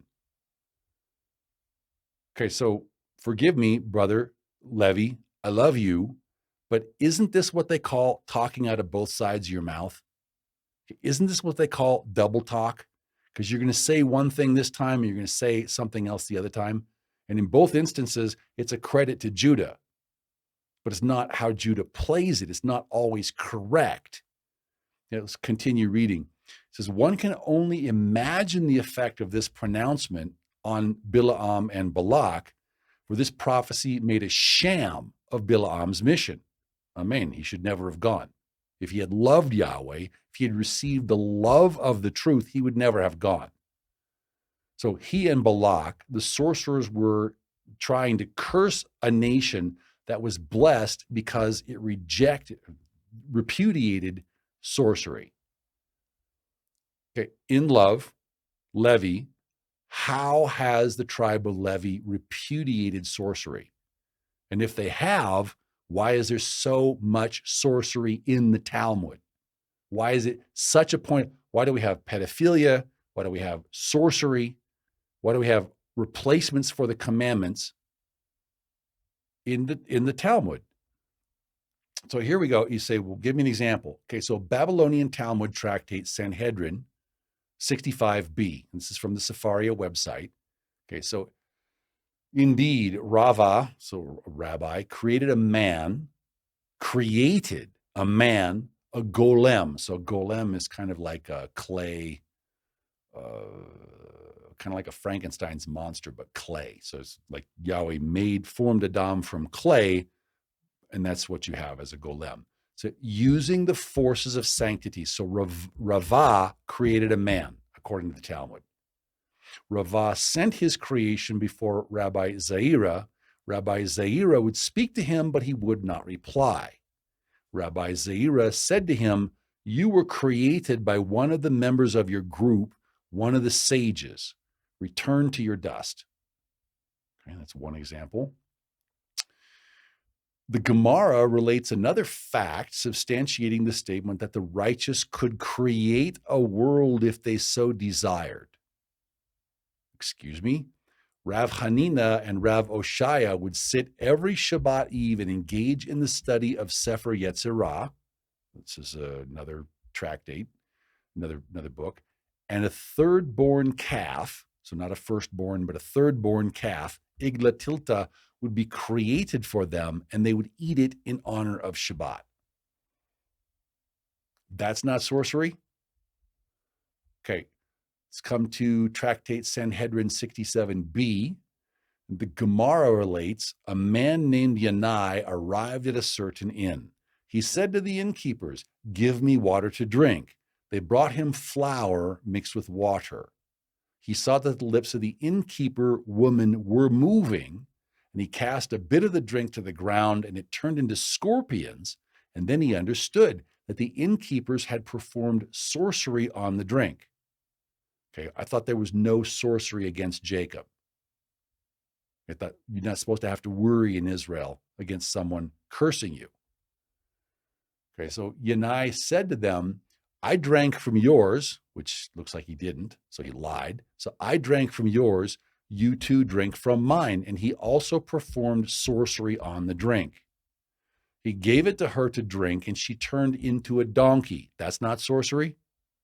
He rode upon her. This is what's taught in the Babylonian Talmudic academies. This is the role of the sage, according to Yuval Harari. So he rode upon her and went to the marketplace. Her friend came and released her from the sorcery, and people saw him riding on a woman in the marketplace. That's not sorcery. He performed sorcery, but it's not sorcery. And that's not double talk. That's not talking out of both sides of your mouth. Let's come to Sanhedrin 68a. I'm trying to say this respectfully, but brothers, there's got to be a basis in truth.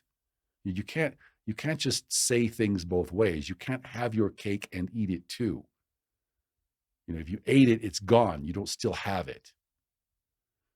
Okay, so 68a says, "Moreover, I can teach 300 halachot." And some say that Rabbi Eliezer said 3,000 halachot with regard to the planting of cucumbers by sorcery. But no person has ever asked me anything about them besides Akiva ben Yosef. So there's no sorcery going on in Israel because we're keeping the Torah, right? Okay, continuing. "Once Rabbi Eliezer and I were walking along the way, and he said to me, 'My teacher, teach me about the planting of cucumbers.' I said one statement of sorcery," which isn't sorcery, of course, because that would be anti-Semitic to suggest that there's sorcery in the Talmud, even though the Talmud says right here sorcery. Okay, and the entire field became filled with cucumbers. And he said to me, "My teacher, you have taught me about planting them by sorcery. Teach me about uprooting them by sorcery." I said one statement, and they were all gathered to one place. But that's not sorcery, because sorcery is against the Torah, unless Judah does it or Levi does it. Okay, let's come to Sanhedrin 101a, verse 8.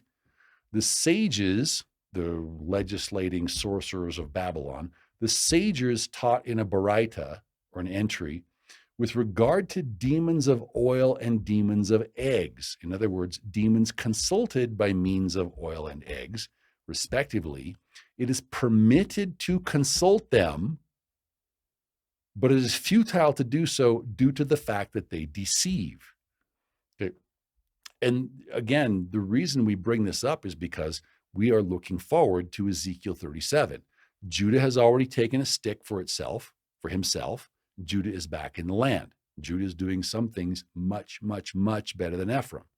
Now, Ephraim needs to take a stick for Joseph so Joseph can come back to the land.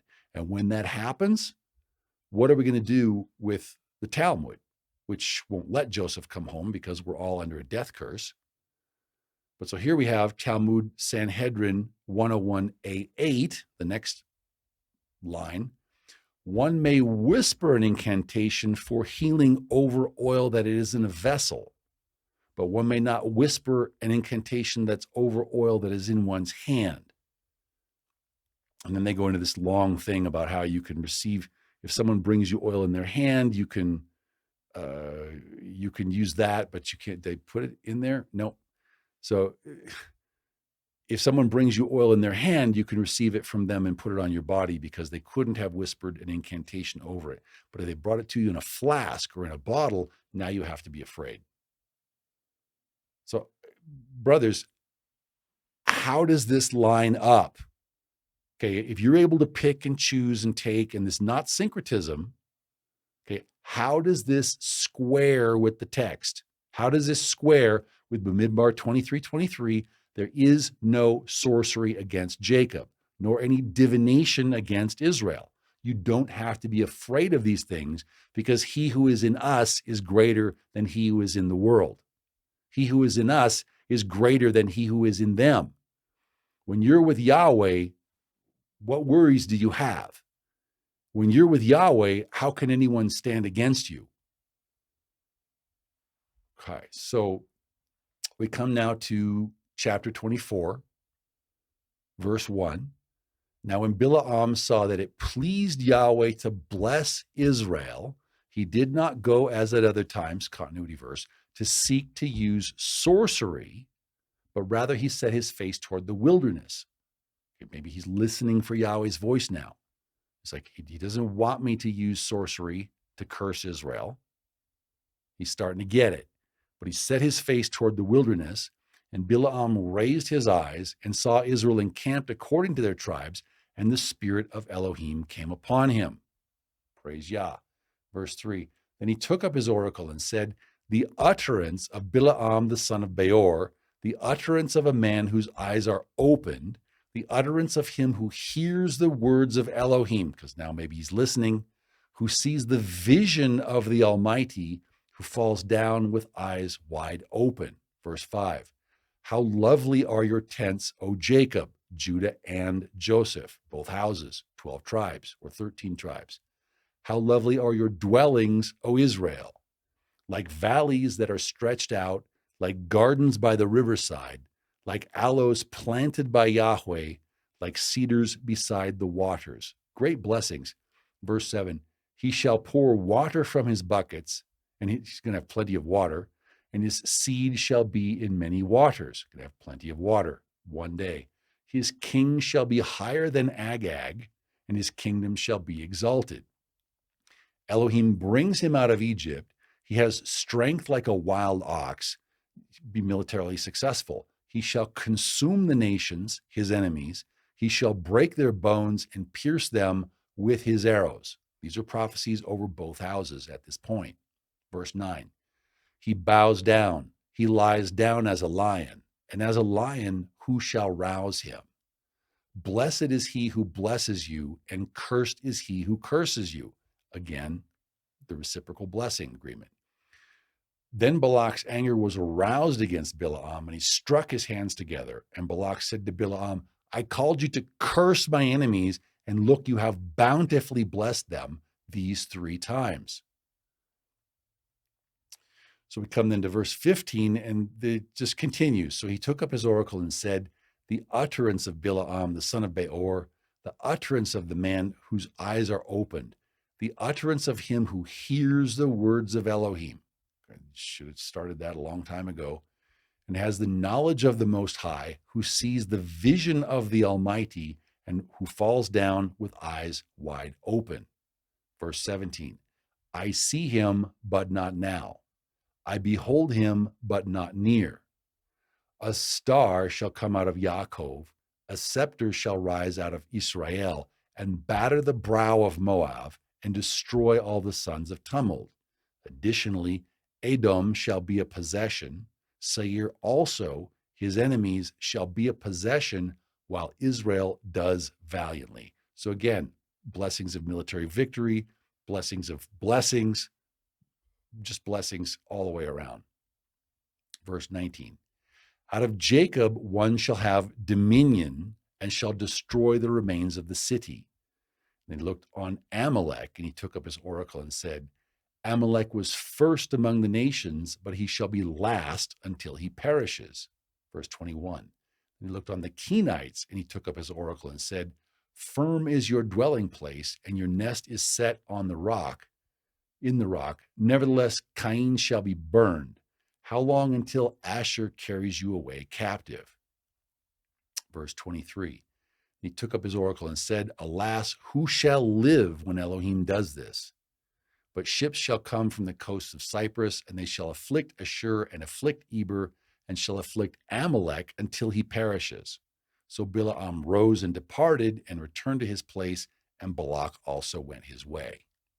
So Balaam, the son of Beor, went back to his place, but not before he caused a lot of damage. We're going to find in next week's parasha, we're going to see in future parashot, we're going to see that Balaam recommended that Moab try to seduce Israel and get them to lose their purity before Yahweh.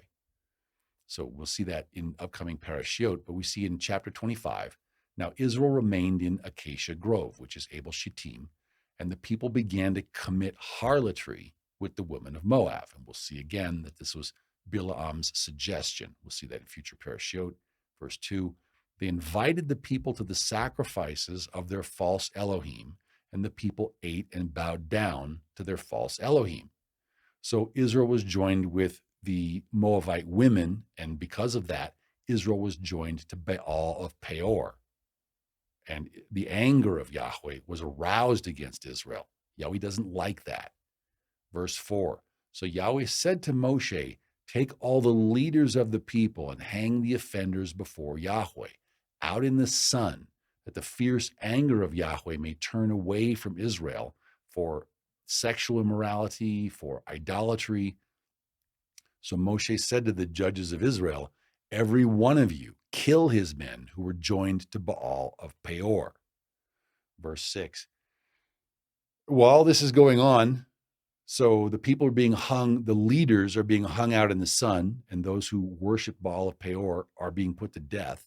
And all this is happening, the children of Israel are weeping at the door of the tabernacle. And while all this is going on, indeed, one of the children of Israel, we'll see next week that it was a leader, came and presented to his brethren a Midianite woman, one of the seductresses, in the sight of Moshe and in the sight of all the congregation. They're there at the door of tabernacle of meeting, and he's like, hey, you want to meet my new Midianite seductress? With all that going on, verse 7, now when Pinchas, the son of Eleazar, the son of Aharon the priest, saw it, he rose from among the congregation and took a javelin in his hand, and he took action. And he went after the man of Israel into the tent and thrust both of them through, the man of Israel and the woman through her body, so the plague was stopped among the children of Israel. Because Pinchas took a stand. Pinchas took action. Verse 9, and those who died in the plague were 24,000. Verse 14, now the name, we'll talk, just dip a little bit into next week's parasha, and then we're going to pick up again because there's more to the story here. Verse 14, it says that the name of the Israelite who was killed with the Midianite woman, was Zimri, the son of Salu. He was a leader of a father's house among Shimon. And the name of the Midianite woman who was killed was Cosbi, the daughter of Tzur, and he was head of the people of a father's house in Midian. So this was a plot. We're going to see that next week. So now we need to come to our Haftara portion. We need to talk about the role of money in ministry and how it's properly done by people like Moshe and how it's improperly done by people like Balaam and the Messianic ministers. So if you recall, back in Parasha Midrash Nazaree Metzora, we saw that Naaman the Syrian had leprosy. So we talk all about the cleansing from leprosy. And in the Haftara, we came to Malachim Bet, or 2 Kings chapter 5 and verse 14. And Naaman the Syrian went down and dipped 7 times in the Jordan, according to the saying of the man of Elohim. And his flesh was restored like the flesh of a little child, and he was clean. Because why? Because he obeyed the voice of Elohim, which he didn't hear it himself, but he obeyed the voice of the prophet, whose job it is to relay the words of Elohim. Verse 15. And he returned to the man of Elohim, he and all of his aides, and came and stood before him. And he said, indeed, now I know that there is no Elohim in all the earth except in Israel. Now, so major witnessing. He couldn't get healed like this in Syria. He comes to Israel, he pays respect to the words of the prophet, and he gets healed. So a major witnessing event. He says, now, therefore, please take a gift from your servant. He's not going to take something and give nothing back to Elohim or Elohim's representative. He's going to try to make things right. But he said, as Yahweh lives, before whom I stand, I will receive nothing. You came from Syria. Now you know there's no Elohim. Let's leave it. We like that. You're going to go back home and you're going to know that Yahweh is Elohim. That's good. So Naaman urged him to take it, but he refused. But Gehazi, the servant, verse 20, but Gehazi, the servant of Elisha, the man of Elohim, said, look, my master has spared Naaman the Syrian while not receiving from his hands what he brought. What's with that? As Yahweh lives, I will run after him and take something from him. Verse 23. So he approaches Naaman and makes up a story and asks for money and clothing. Naaman said, please take 2 talents. And he urged him and bound 2 talents of silver in 2 bags with 2 changes of garments and handed them to 2 of his servants, and they carried them on ahead of him. Verse 25. So Elisha calls him to account. He went in and stood before his master, Elisha, and Elisha said to him, where did you go, Gehazi? And he said, your servant didn't go anywhere. Then he said to him, didn't my heart go with you when the man turned back from his chariot to meet you? Is it time to receive money and receive clothing, olive groves and vineyards, sheep and oxen, male and female servants? Okay. What's that going to do to the witnessing opportunity? Is this the right time to be doing that? Why are you making that decision?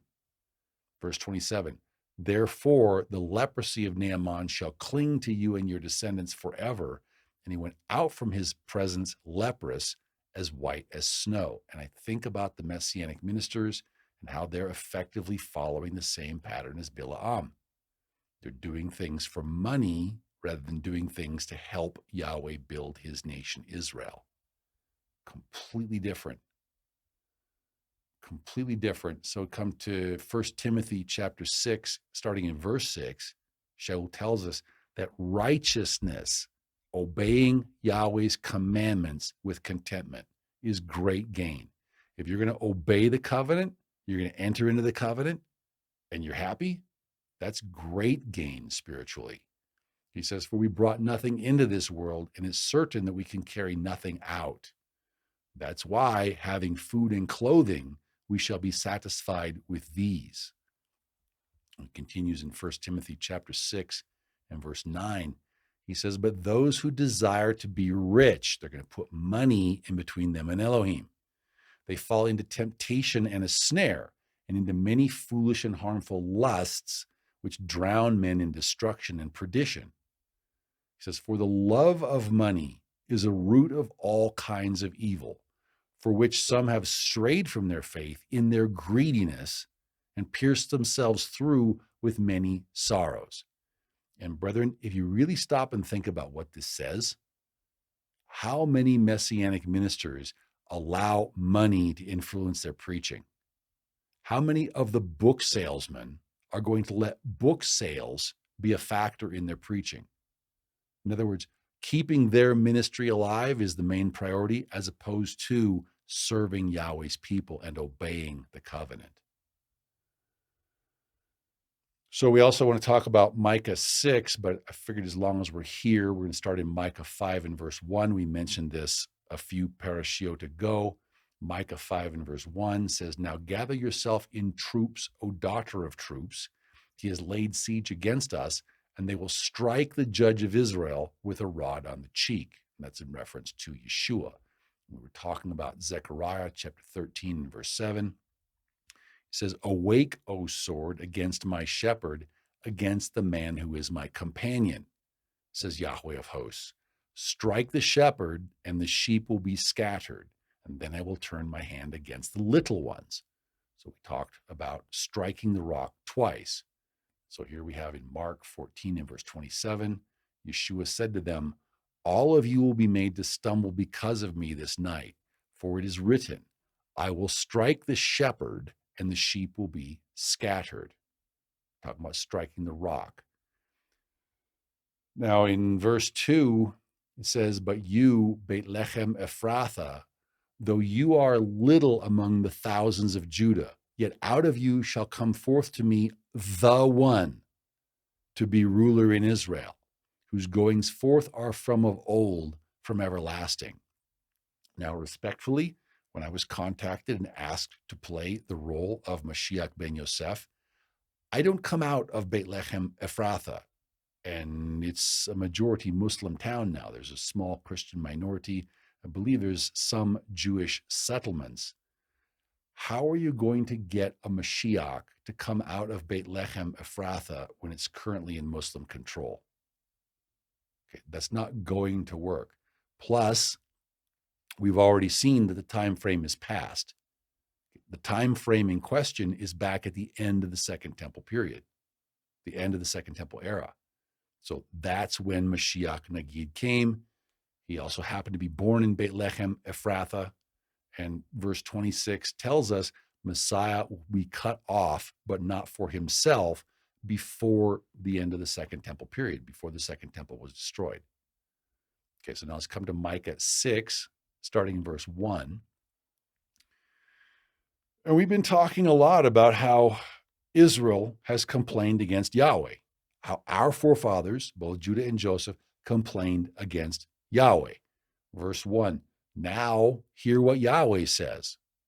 Arise, plead your case before the mountains, and let the hills hear your voice."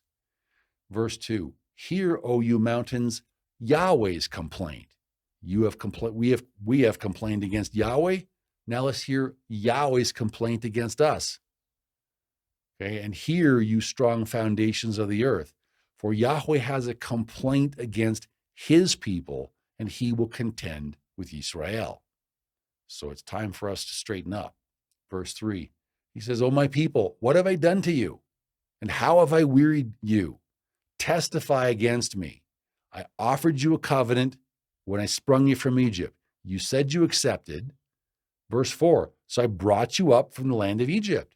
I redeemed you from the house of bondage, and I sent leadership. I sent before you Moshe and Aharon and Miriam." Verse 5, "O my people, remember now what Balak king of Moab counseled, which was to curse and to destroy Israel, and what Balaam the son of Beor answered him from Acacia Grove to Gilgal, which is to get the people to commit sexual sin with the women of Moab, to lose their purity, to lose the war in the spiritual realm, to pollute Israel." So from Acacia Grove to Gilgal, so Abel Shittim to Gilgal, "that you may know the righteousness of Yahweh." Okay, well, all right, so we're supposed to take a look at what happened between Acacia Grove or Abel Shittim and Gilgal. Okay, we're going to jump ahead a little bit. We'll see this in future parashiot. So in Bamidbar 31 and verse 16, it says, "Look, these women," talking about the Moabite women, "caused the children of Israel through the counsel of Balaam to trespass against Yahweh in the incident of Peor." And there was a plague against the congregation of Yahweh. What did Yahweh want? Yahweh just wanted us to enter into relationship with him and be faithful to him. He struck the Amorites. He struck Bashan. He took care of everything for us. He just wants us to enter into relationship with him and be faithful to him. But Israel can be tempted sexually. So what happened between Abel Shittim, or Acacia Grove, and Gilgal? Yahweh provided many miracles for us. So Yehoshua 3 and verse 13, and it shall come to pass as soon as the soles of the feet of the priests who bear the ark of Yahweh, the Adon of all the earth, shall rest in the waters of the Yarden, that the waters of the Yarden shall be cut off, and the waters that come down from upstream, and they shall stand as a heap. That's one miracle. So we come to Yehoshua 6 and verse 5, and it shall come to pass when they make a long blast with the ram's horn, and when you hear the sound of the trumpet, of the shofar, that all the people shall shout with a great shout, and then the wall of the city will fall down flat, and the people shall go up every man straight before him.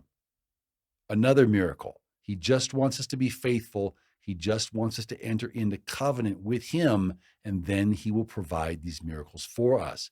Not that it's easy, not that it's free, not that it doesn't take work and effort, and not that it doesn't take a discipleship relationship. And Yahweh's asking in Micah 6 and verse 3, my people, what have I done to you? Why don't you want to enter into relationship with me? How have I wearied you? Why you don't want my marital covenant? Testify, tell me. What haven't I done? I gave you miracles. I brought you up from the land of Egypt. I've given you water. I gave you food. I sent before you Moshe and Aharon and Miriam. I know it's not easy. It's not supposed to be easy. It's supposed to be a test. And now we come to our Brit Chadasha, or our renewed covenant portion.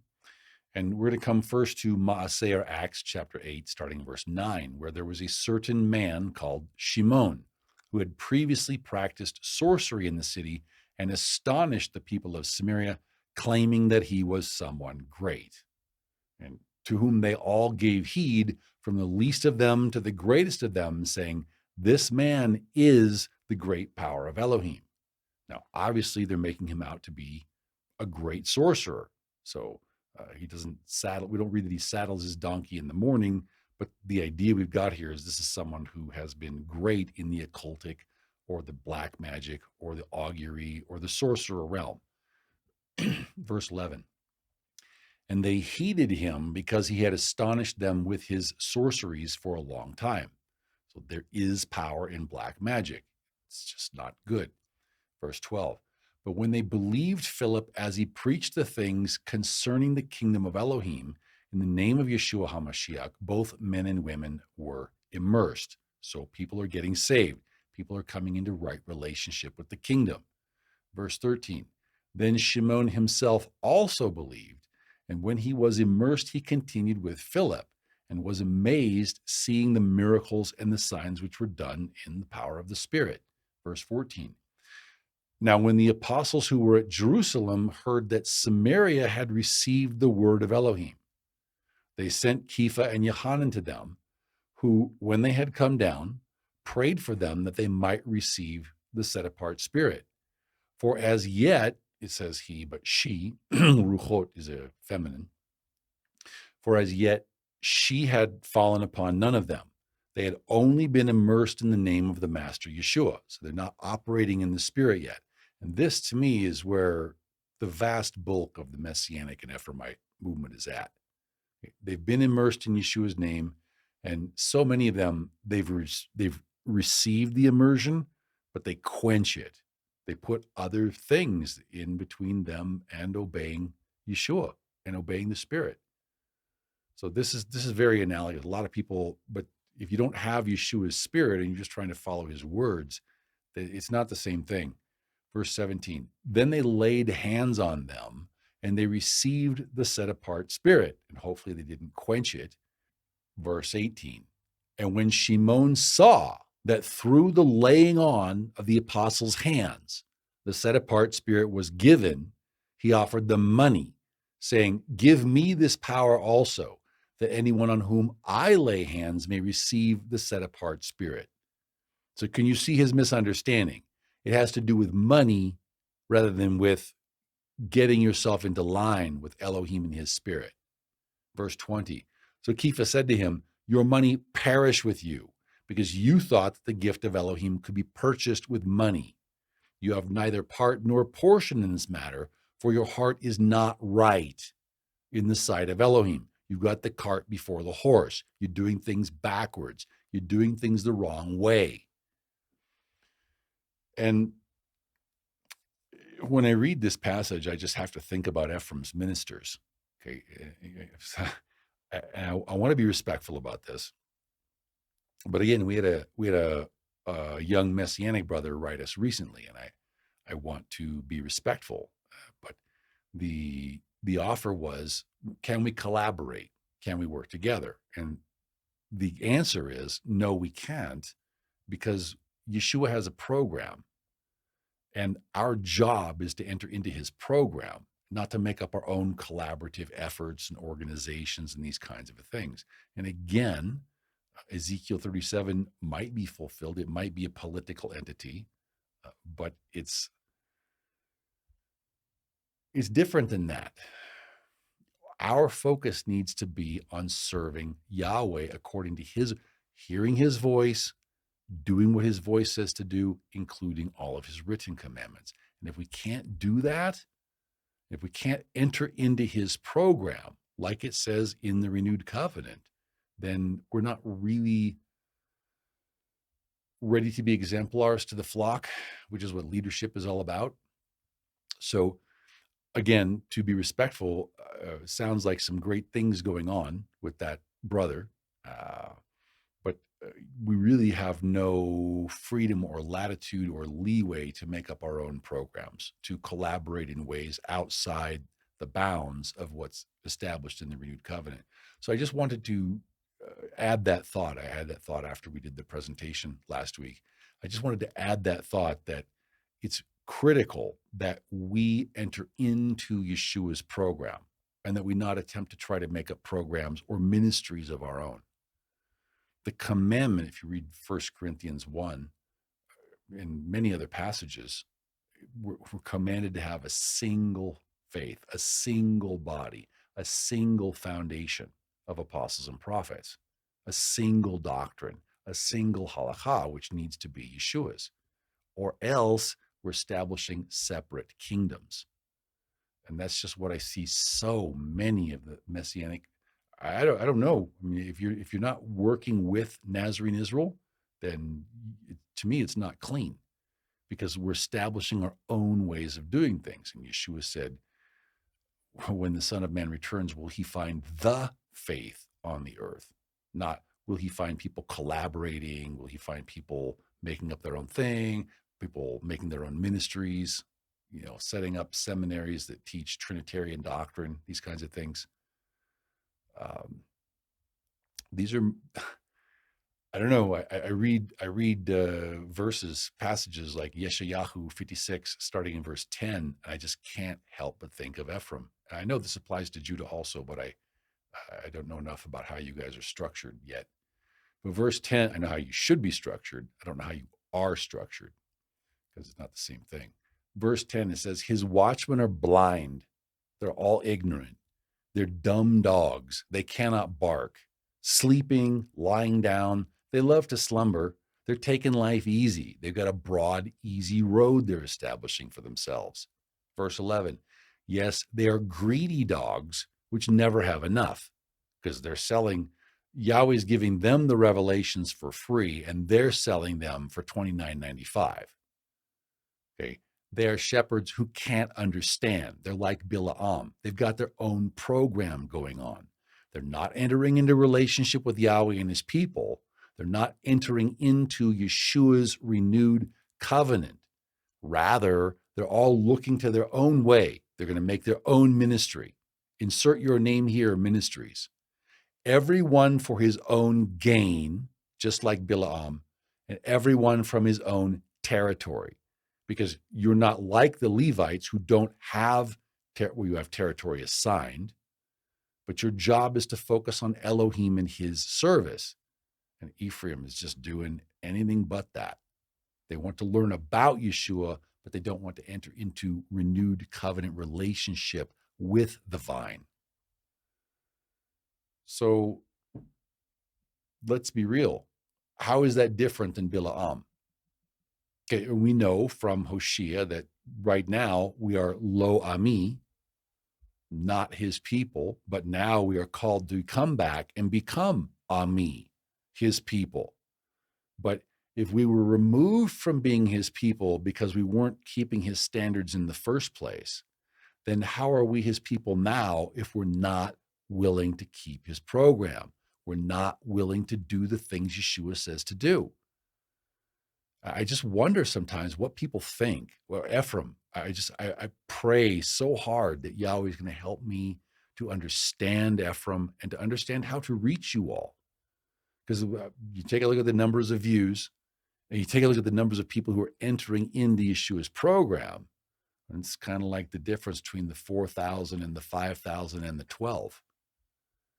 And I wonder if people understand, yes, the promises are to the disciples. There's a promise to believers, but the rewards are for the disciples. The ones he's happy with are the ones who enter into discipleship relationship with him. The ones he's happy with. What does that mean? That means that we enter in and become one of his people, keeping his standards, because this is not too lofty for us. It's not up in the heavens. It's not over the ocean. This is something that we can do if we want to do it. So do we have the love of the truth? Have we received the love of the truth? Do we want to become his people again with all that entails? And if not, then how is that not like Balaam as a people? Well, here's a solution. Yehuda or Jude, starting in verse 3, Yehuda says, "Beloved, okay, I love you. Okay, and I was very diligent to write to you regarding our common salvation." Okay, we're both saved. I'm not saying you're not saved. I'm not saying you don't have a relationship with Yeshua's Spirit. But even though you're saved, even though we're both saved, yet I found it necessary to write to you, exhorting you to contend earnestly for the faith which was once for all delivered to the saints. We're going to see it again and again because it's the main thing. Okay, if we just stop and pray about it, are we contending earnestly for the faith, the one faith that was delivered once for all the saints, all the set apart ones? Okay, are we earnestly contending for that faith, or are we just receiving the free gifts? If we're straight with ourselves, are we walking a broad, easy road or a narrow and afflicted path? So you see these kind of things in the Messianic world and Messianic marketplaces and Protestant this and that. And, I never have been able to find the passage in Leviticus that covers what to do with book sales. So a Black Friday sale, 25% off the entire website. It doesn't matter which ministry this is. This could be any one of any one of a large number of Protestant, the vast bulk of Protestant ministries, Messianic ministries. This is the kind of thing they do. 25% off the truth, going to induce you to act for money as opposed to humbly serving Yeshua's flock. Verse 4, for certain men who back in those days were the minority, but today seem to be the majority. And, as the faith moved outside the land of Israel, people didn't have the basis in Torah. So Shaul said he knew that after he was gone, there would be ravenous wolves who would ravage the flock. And that's because the people didn't have the same spirit. They hadn't developed the same spirit, and they didn't have a foundation in Torah. So guess what's going to happen? So he says, certain men have crept in unnoticed,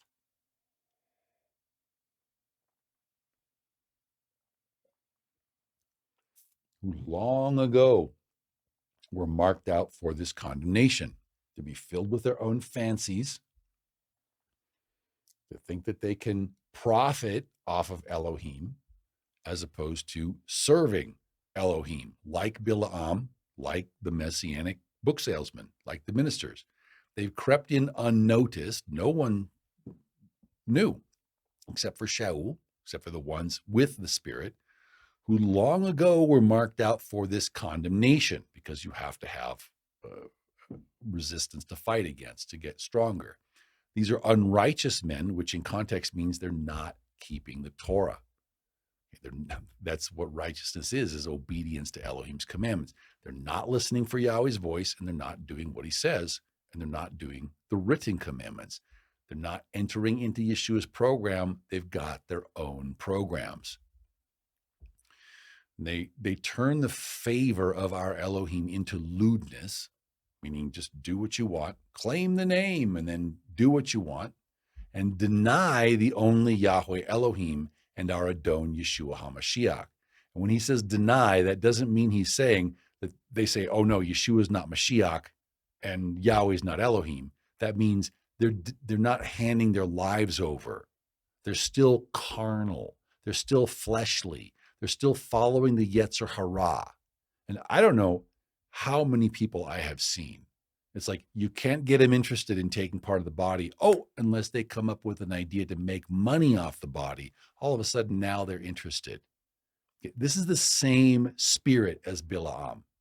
And it's everywhere in the Messianic world. It's sickening. It's disgusting. It makes me it's embarrassing. It's very embarrassing to watch this kind of a thing go on and to know that my brethren don't really care, or it wouldn't be this way. So verse 5, Yehuda says he wants to remind us, although we once knew this, our forefathers knew this, that Yahweh, having saved the people out of the land of Mitzrayim, afterward destroyed those who did not believe. Yahweh destroyed those who attempted to retain their own sovereignty over themselves. He destroyed those who didn't want to become his dedicated, faithful, humble servants. They didn't want to refine themselves by his voice. They didn't want to refine themselves by his written Torah. So they're done.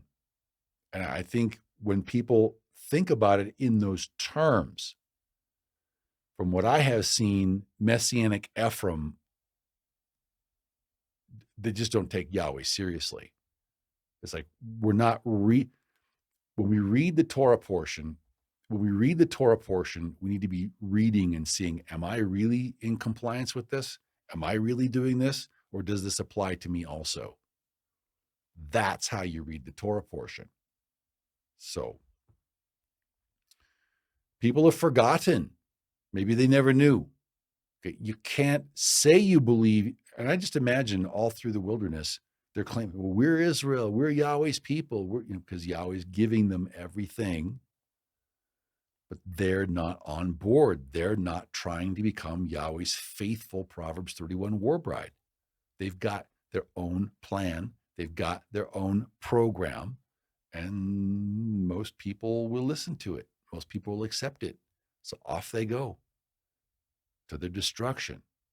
Verse 6.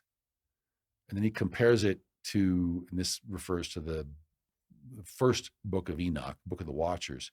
It says, and the messengers who did not keep their proper domain, they didn't stay in the spiritual realm, but they left their own abode, he has reserved in everlasting chains under darkness for the judgment of the great day. Verse 7, as Sodom and Gomorrah and the cities around them in a similar manner to these, having given themselves over, like at Acacia Grove, given themselves over to sexual immorality and gone after strange flesh, are set forth in an example, suffering the vengeance of eternal fire, because they didn't want to enter into Yahweh's program. They didn't want to enter into Yahweh's covenant. They wanted to have things their own way. Verse 8. Likewise, also these dreamers defile the flesh. They reject authority. And if you know anything about the Messianic movement, they just reject authority. They don't want Yeshua's program. They don't want deacons and elders that are appointed by the apostolic priesthood. They're quick to speak evil of dignitaries. They're quick to speak evil of people. And this is even when Michael, the archangel, in contending with the devil, when he disputed about the body of Moshe, I'm sorry, I believe this is Jubilees, I'm not sure, but dared not bring against him a reviling accusation, but said, Yahweh rebuke you. Verse 10. But these speak evil of whatever they do not know. So I think of the comments we got from the spirit of Asaph. And then I think of some of the comments that our contact staff and my assistant are having to deal with. They're just not respectful. It says, these speak evil of whatever they do not know. And whatever they know naturally, like brute beasts, in these things they corrupt themselves.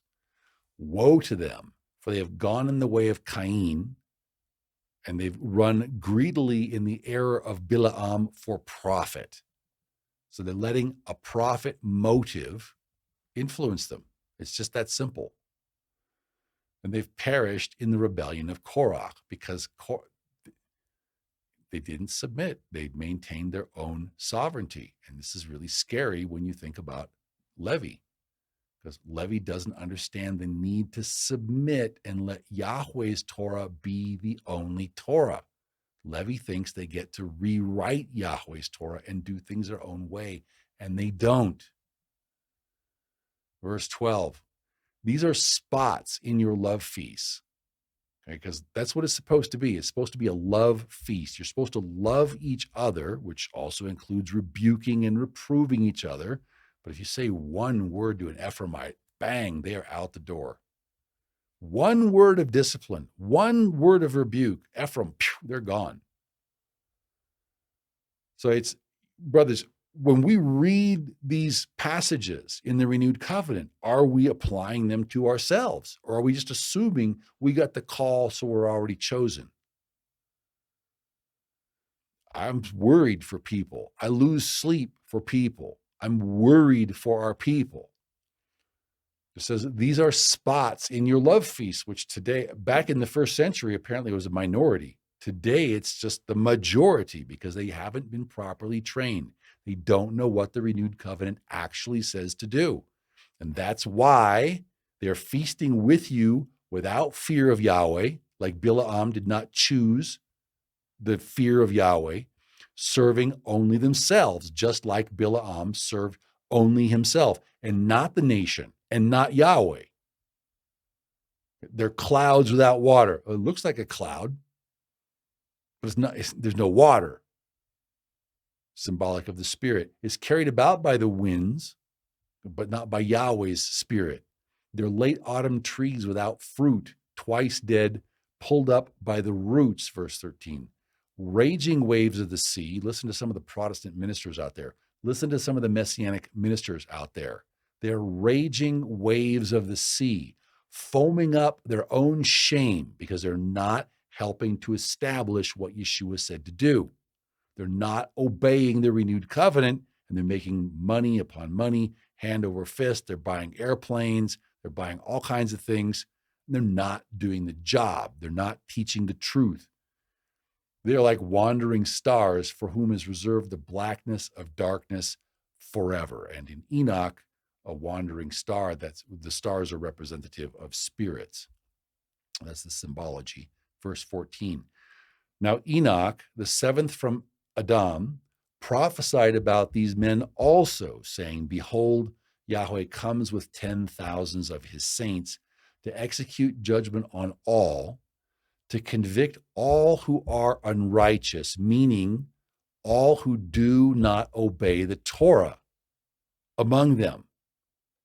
And we're not just talking Torah light, like Rav Reuven calls it. Okay, we're talking about people who do not obey the Torah. They do not enter into Torah.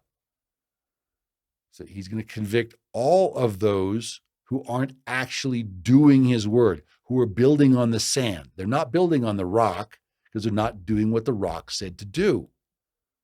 To convict all of them who are not entering in to living relationship with Yeshua and obeying the voice and doing what's written, of all their unrighteous, non-instruction keeping deeds, which they have committed in a non-instruction keeping way, and of all the harsh things which non-instruction receiving sinners have spoken against him. It's amazing. You apply the standards of discipleship to Ephraim, and you end up, it's about 12 out of 4,000 plus 5,000. Verse 16, these are grumblers, complainers, walking according to their own lusts, just like it was in the Midian, just like it was in the wilderness. We're grumbling, we're complaining, we're doing what we want. We're not submitting to Elohim's sovereignty. We're not being good servants. We're coming up with Korach's rebellion. We're offering strange fire. Okay, and they mouth great swelling words. Insert your favorite Protestant or Messianic minister here. Flattering people to gain advantage, flattering people to make money. Verse 17, but you, beloved, remember the words which were spoken before by these shaliachim of our Adon Yeshua HaMashiach, how they told you that there would be mockers in the last time. Well, we're in the last time, who would walk or worship according to their own unrighteous, their own non-instruction keeping lusts. They're making up their own ministries. They're doing their own thing. They're not wanting to submit to Yahweh. Oh no, they've got to have their own ministry. They've got to suggest their own collaborations. Verse 19, these are sensual persons. If the shoe fits, I recommend wearing it. And these sensual persons are the true ones who cause division because they don't have the Spirit. If they had the Spirit, they would yield their personal sovereignty and they would submit to the Spirit. That's it.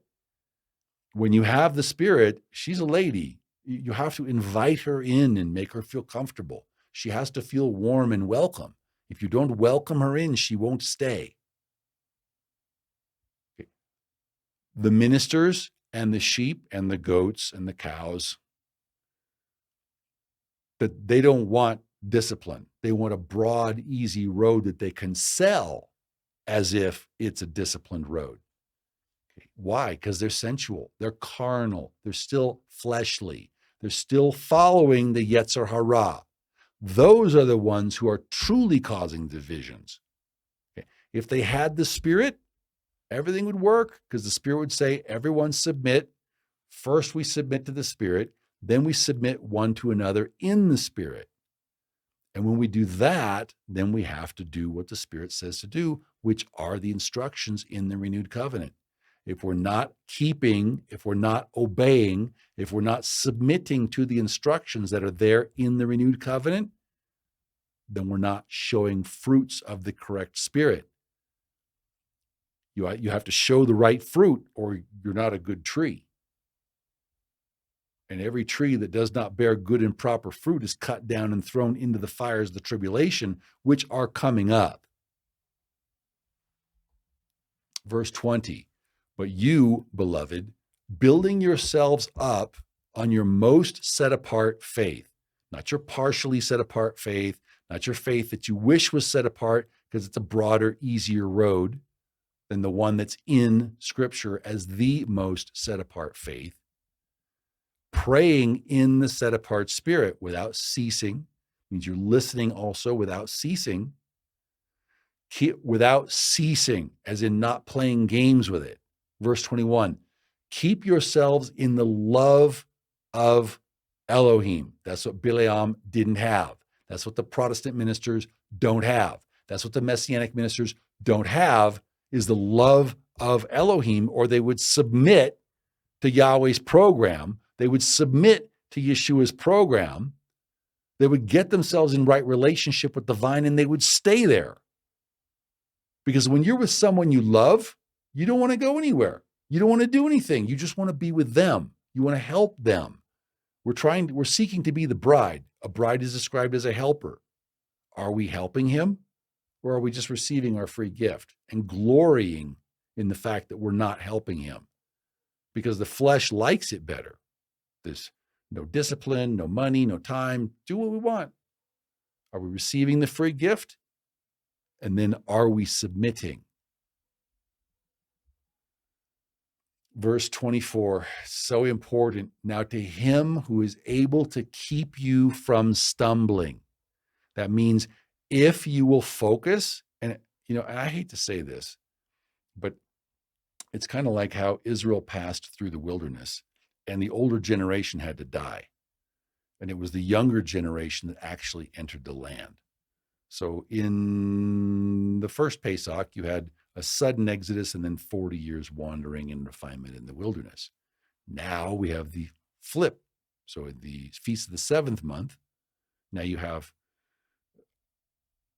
40 years of refinement, and then it's going to be a sudden exodus. But I wonder sometimes if the oldsters are going to make it or what they're going to do, because people are hearing the word, they're just not doing the word.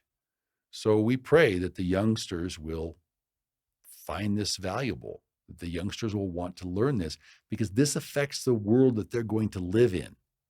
So you have to reach the parents in order to reach the children, typically, but we're prayerful for the children, because someone needs to develop the patterns of doing things in the right way.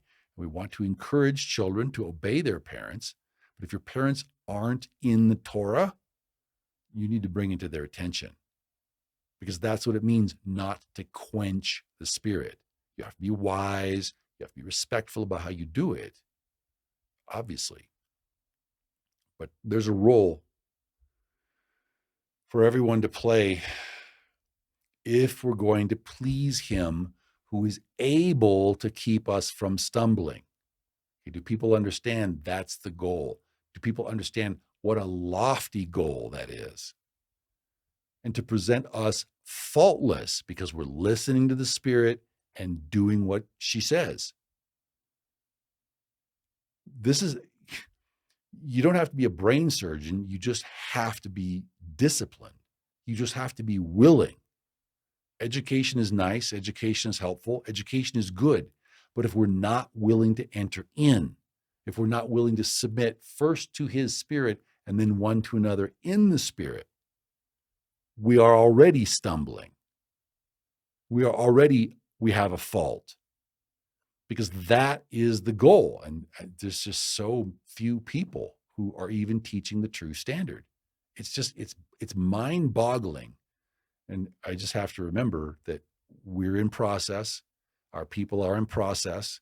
We begin preaching the truth, and this is the washout. 90% of us are going to perish. So I keep that prayer up for that future 10%. But do we understand? Like right now, Ephraim is not, there is no 10% of Ephraim right now, right? The numbers are small. People don't understand the importance of verse 24. If you're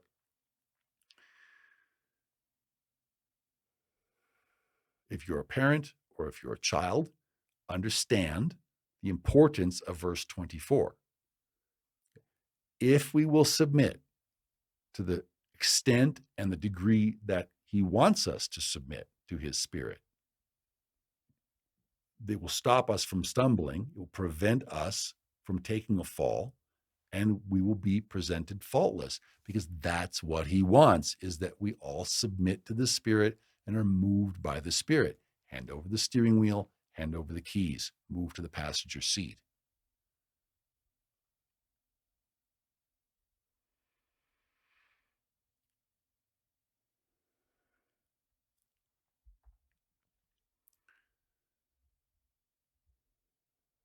I want people to know that I pray for you, and I want people to know that I'm concerned for the vast bulk of Judah and Ephraim. Judah, because you're industrious, you're smart, you're intelligent, you do so many things the right way, but you've got this idea that you get to do things your own way. And I'm concerned for Ephraim for exactly the same reason. Ephraim feels as long as they read it, they don't have to do it. And that is not keeping from stumbling. That is not being faultless. We need to be faultless before the presence of his glory with exceeding joy. And the only way that can happen is if we submit to his spirit. So my prayer is that Yahweh's people will enter in and that they will want this relationship with him. That's what the renewed covenant is all about. It's a renewed opportunity to enter in with him. We received an opportunity in the garden. We didn't want it. We rejected it. We received an opportunity at Mount Sinai. We didn't want it. We rejected it. And now we receive another opportunity with Yeshua HaMashiach, Mashiach Nagid of Daniel 9, 25 and 26. The one born a ruler coming out of Beit Lechem in Micah 5 and verse 2. And we have this chance, and we need to take this chance. When Elohim hands you something, you don't just go, ew, I don't want it. That costs too much. Ew, no, it's too pricey, too spendy for me. We need to remember it's the pearl of great price. And what you do with the pearl of great price is you go and sell everything so you can afford the field in which that pearl of great price is hidden. That's what you do. And do people realize that what Elohim is looking for is not a great man like Balaam, who is using Yahweh's things for his own personal profit and gain? He doesn't want a bunch of people who are reading and listening to get something for themselves. What he wants is that Proverbs 31 war bride who's going to realize what she's been given, and she realizes this is an opportunity to help my Elohim. This is an opportunity to give back my life, lay down my life, a living sacrifice to the one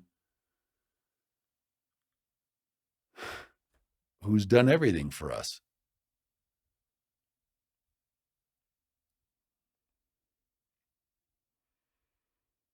And if we don't want to do what Yahweh has for us to do, whether we're Judah or Joseph, how do we expect that we're going to be in his favor?